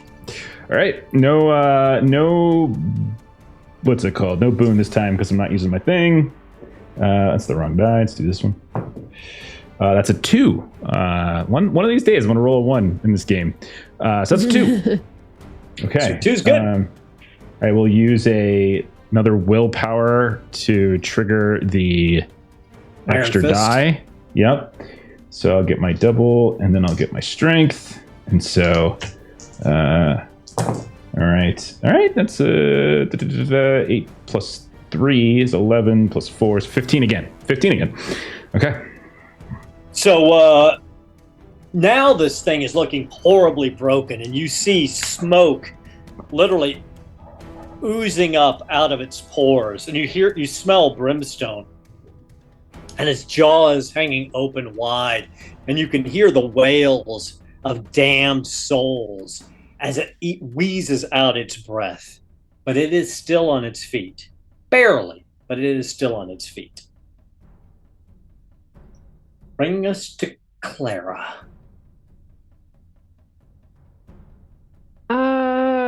Clara really doesn't have anything to do. She will. So you could always try to do some special attacks. So instead of actually trying to inflict damage, you could try to things like disarm or topple. So you can knock it prone or try to knock its spear off, stuff like that. So take a look at the special attacks. You have to declare that before you're rolling. They are opposed rolls, so it's possible like he could still beat you, but it's, if your weapon's not going to do any damage, there's that. So just something to think about. Yeah, I think, you could definitely try to disarm it. You could try to topple it. You could try to grapple it, but I don't know if you want to go that route. I'll try the disarm. Okay. Cool. So it's an opposed roll between your melee skills and its melee skills. And is it a two-handed spear? Or no, he's got a shield. Never mind. It's Okay. a single-handed spear. Yeah. So so it's a flat roll for you. Okay. So I would be rolling. Sorry, what? Against skill whatever specifically? weapon. So you've got your dagger in your hand, right? Yeah, I'm generally rolling against 12. Yeah. So you would roll your dagger attack. So basically, you're using your dagger to try to maybe jam it under that spear haft and knock it out. And he's rolling his spear to keep the spear in his hand. In Foundry, I can choose the action of disarm. There you go. Awesome. Oh, it's a 1. That's awesome. Let's see if he gets a 1. He does not. So make sure you put a mark next to dagger as his spear goes flying out of his hands, and now he looks down at you and growls. Well done. Well done. That brings us to Absu, but Absu is not currently here. So we'll go down to Stormhand. If Absu gets back, we'll have her roll against her paralysis. Stormhand, you're up. This demon is looking very much worse for wear. But you do see that Absu is frozen in place. But Galahop seems to be doing fairly well. My willpower's been straining from these indoor lightning strikes, so I'm going to take a round rest to recover D6. Okay, excellent. Oh, I got nice. 6 back. Nice. Did you want to move or anything, or stay where you're at? Yeah, I'll slowly inch my way towards Abzu. Okay. Truly, you're up. Truly is going to reach towards the corpse, grab the 2 items in its hand, and try to wave the weird nail wand at the demon to see if anything happens. Give me a myth skill check on the weird nail item. Yeah, hold on, let me just get that. That is an 8 success. So you're looking at this, and you can tell it's actually, and you could, as you hold it, it seems like a burning lava is encased within these nails, which are bent around, making a frame of it. And you realize that this wand, and you can see the runes on it, is called Surtur's Nail. And it reduces the willpower cost for fire elementalism spells by 1 when you use the wand as a focus. Hey. Also, when you're casting fire spells, you cannot suffer a magical mishap when you use the wand as a focus. I will drag it onto your sheet. Thank you, and I presume I have one of Abzu's statues, but I do not know that. Yes, you do not know that yet. Yeah, it should be on your sheet now. Okay, cool. So presuming, I'll just take that as my action because she's just trying anything, because obviously fire's not great to use on a demon. The skill check requires an action. So you're sitting there, you're looking at it, you figure it out. Abzu, we skipped you. Let's go ahead and do your paralysis poison check. So give me a Constitution check. Okay. 7 success. And success by how much? Half. My con's 14. Okay, he succeeded, but only by 1. So this is your turn, but you managed to shake the paralysis off, and you can feel your wings move, and your body responds again to you, and you are free for next round. You guys are in pretty good position this round. The demon is taken aback. It's lost its spear. It's been heavily beaten, so it's wounded on its back leg.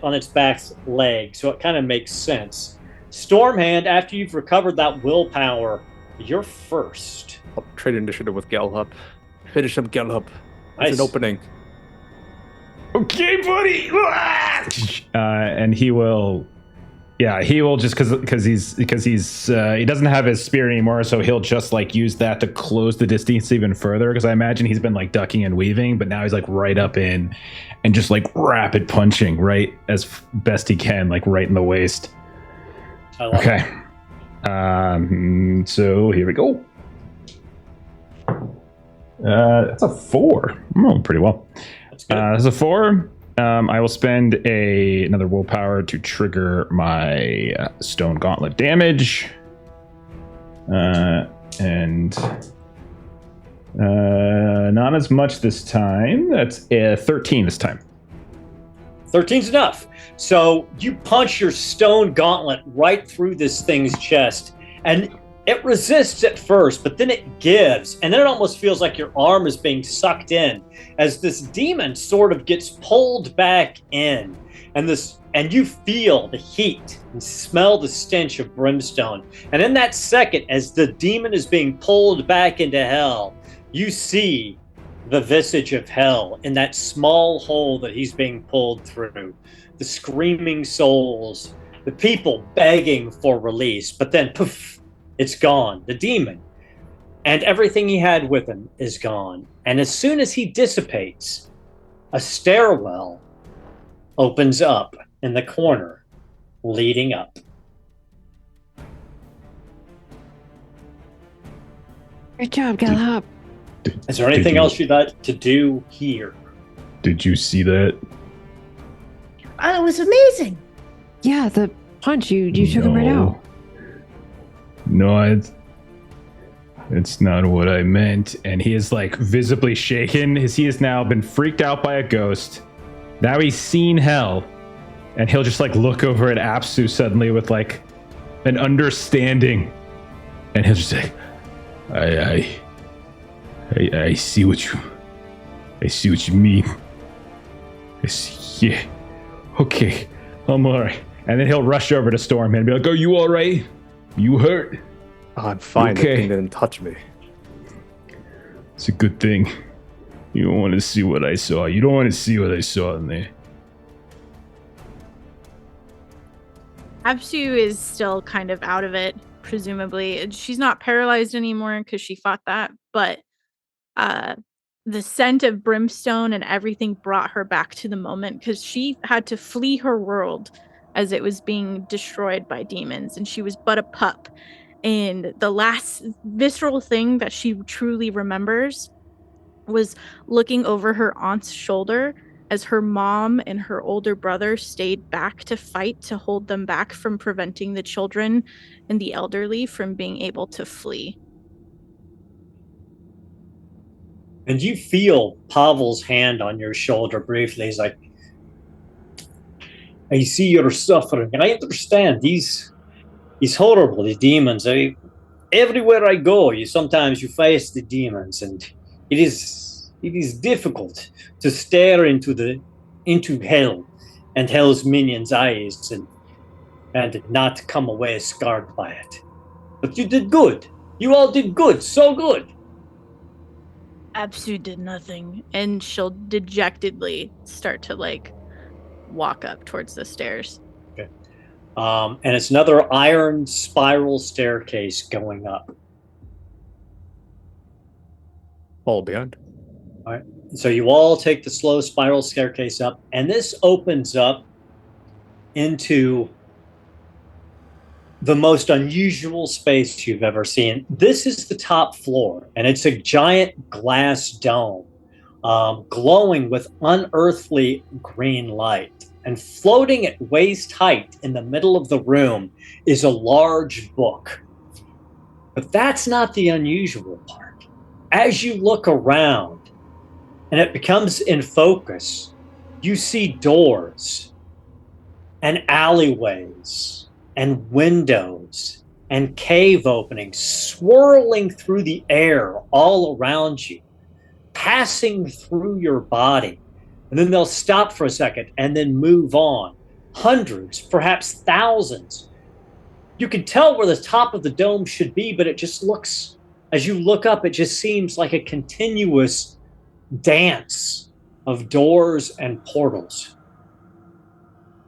Oh, my friends, it looks like you have gotten me here. That must be the dream journal of Kamandur. It's so good. It's so good.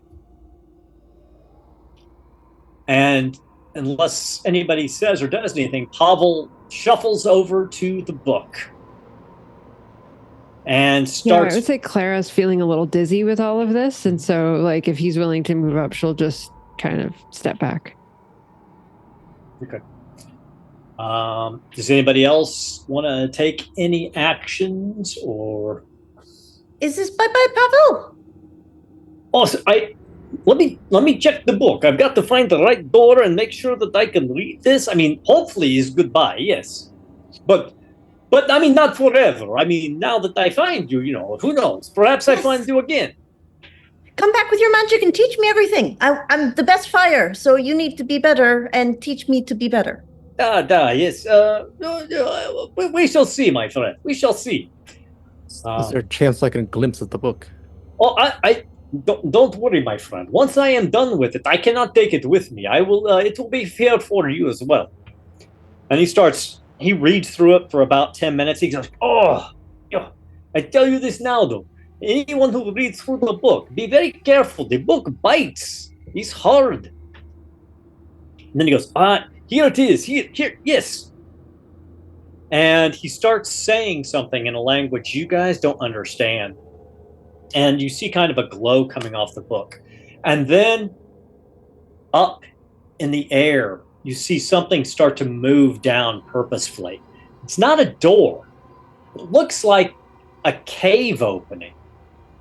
looks like you're inside a cave looking out, and it gets down right level with Pavel, and then you can see that you're looking out at a cold campfire with, it looks like, sleeping bags or bedrolls laid out, and you appear to be on a cliff overlooking a valley with some strange airship off in the distance that looks like 3 times the size of the one you traveled on, and a cigar shape.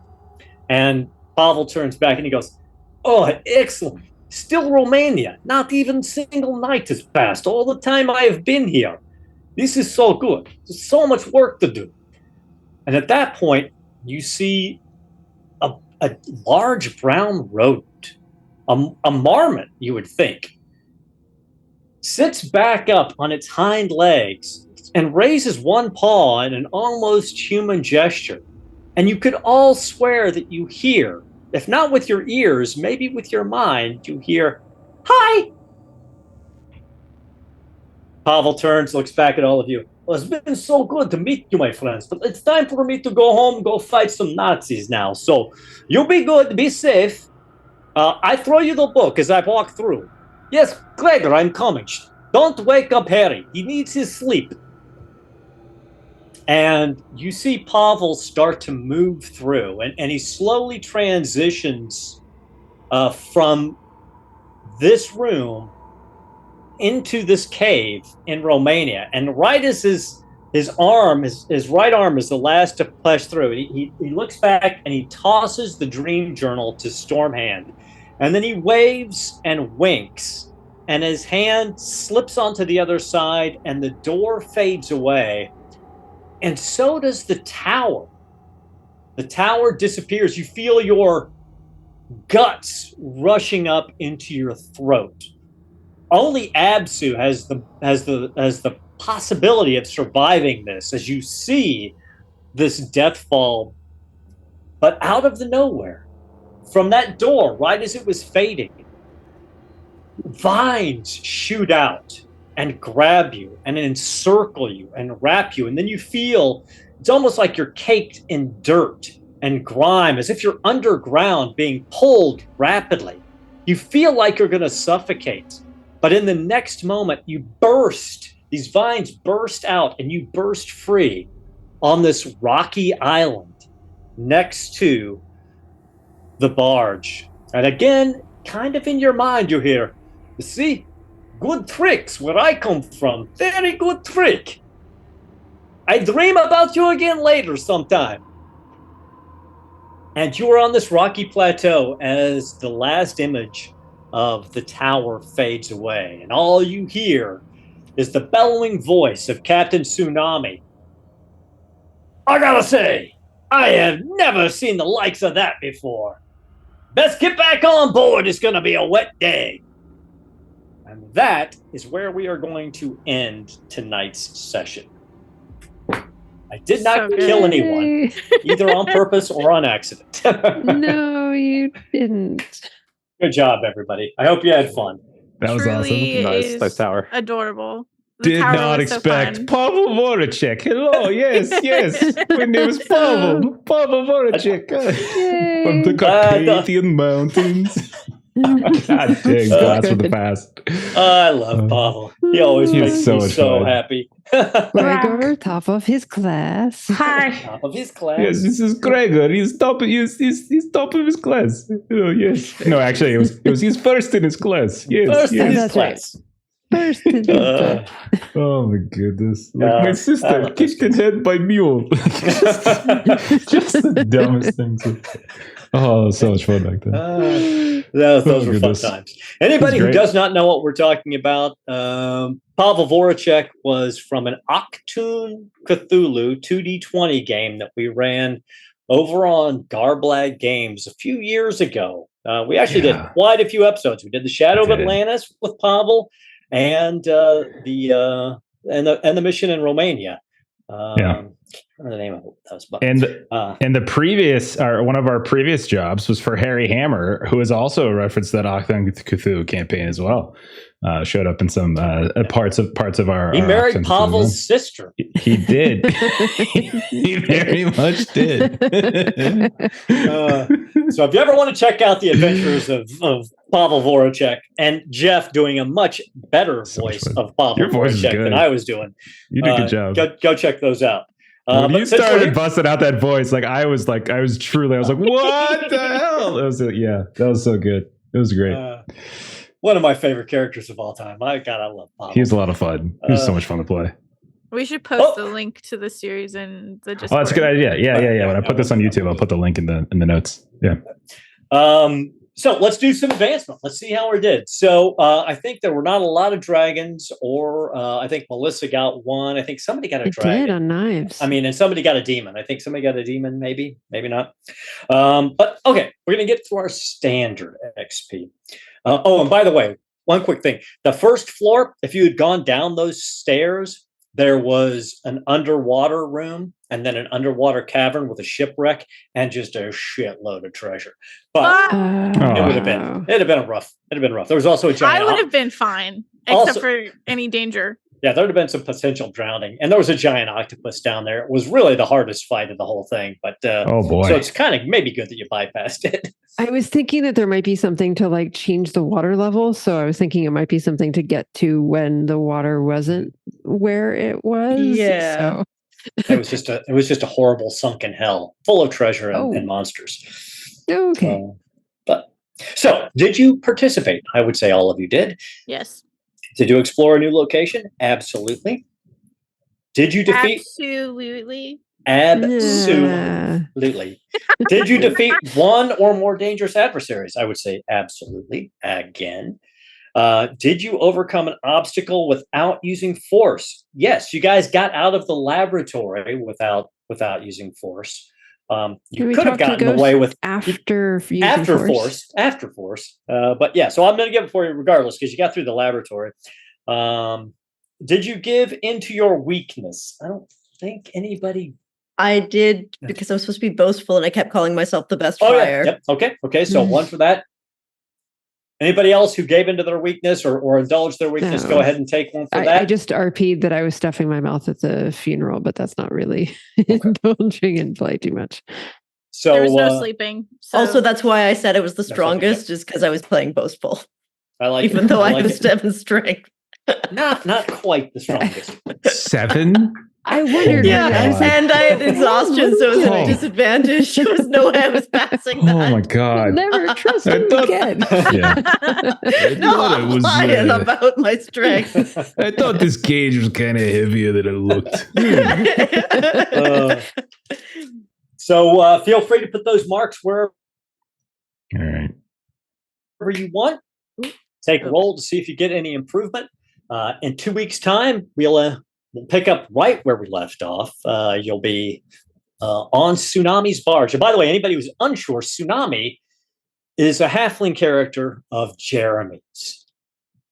The beer-guzzling, beer-gutted, tsunami-tattooed halfling sailor. So I love it. But you'll be back with him in the middle of the haunted marsh in 2 weeks. And then where you go from there, it's kind of up to you guys. That's all I've got. Jeff? There you go. Background changed. I was changing the background so when Jeremy yelled out tsunami. So this is him yelling tsunami, yeah. That's how he woke us up on the ship. He's like, tsunami, yeah! That giant tattoo jiggling on his big fat gut. Oh goodness. Well, I'm gonna toss it right back to you though, Aaron, so you can tell us about what else is going on over on Garblag. Oh yeah, thanks. So we wrapped up our Halloween special, Marvel Multiverse RPG, this week. Next Wednesday we don't have a game, but I'm going to be doing prep because the following week we're going to start a short run of Steven's Huckleberry. Oh hell yeah! We're going to do some Weird West Huckleberry in a couple of weeks. Next Thursday However, we will be back, and everybody's time will have changed. So it will be noon Pacific Standard Time. We will be back with Imperium Maledictum as Richard runs us through the shadows of apostasy. Finished the mission last week of scouring out the ship, so we're going to be moving on to new dangers on Thursday. And that's it for Garblag. Awesome. So yeah, speaking of Huckleberry, it's right here. So if you're interested in the game that Aaron's going to be doing, and we've done here already, and that Steven has been working so very hard on for so very long at this point, you should go over to the Drive-Thru RPG. You should look up Huckleberry. It is awesome. It is a Weird West kind of action horror kind of game, and it's just an absolute blast. He just put out an update a couple weeks ago with some new rules tweaks, and then also like the first like official scenario that we ran about a month or so ago. So you should go ahead and take a look at that because it's really, really fun. And working on new stuff that should be coming out soonish, I think. So we'll see. I don't know what the release schedule is, but there's more stuff in the works. It's pretty awesome. Okay, as for us, what we have next is tomorrow. We're back here playing some Call of Cthulhu, continuing our Eternal Lies campaign. Long murdered a bunch of people in Bangkok, just straight up, unprovoked, just started slaughtering people for no reason whatsoever. Ashley seeing ghosts. I nearly killed my train. I don't know. Is it a ghost or were you just really tired? I don't know. Who knows? What was that, right? I think it's so many things happen in an episode that we kind of like glossed over, like what that was. And so we probably should revisit that at some point. Then on Monday, back to Otherscape, which is our weekly game now on Monday, which is our Mythos Cyberpunk campaign from Son of Oak Studio, same folks who do City of Mist. And then Tuesday, you can see a bunch of us here playing through some Star Trek Adventure 2nd edition, where Steven, aforementioned, is back in the GM seat. And then next Thursday should be our finale, possibly, I think, of Arzium. I think we should be able to get it done in one more session. And then and that's that. And then next Friday, Delta Green, and in 2 weeks we got more of this Dragonbane stuff. So that's it. Anyone else have anything? Anything else we gotta talk about? Anything else thrown around? I don't think so. No? All right. No. Okay. Well, Melissa, you're supposed to say thank you to certain people. Oh, goodness. Oh, it's right there. Yes. I see am it right there. Leon Lich Studios. Thank you for the raid. Thank you. There we go. Awesome. Let's go ahead and carry the raid forward. Our buddies over at Defenders are playing some Pathfinder, so follow that raid. Have a great rest of your night. We'll see y'all later. Bye-bye. Good night.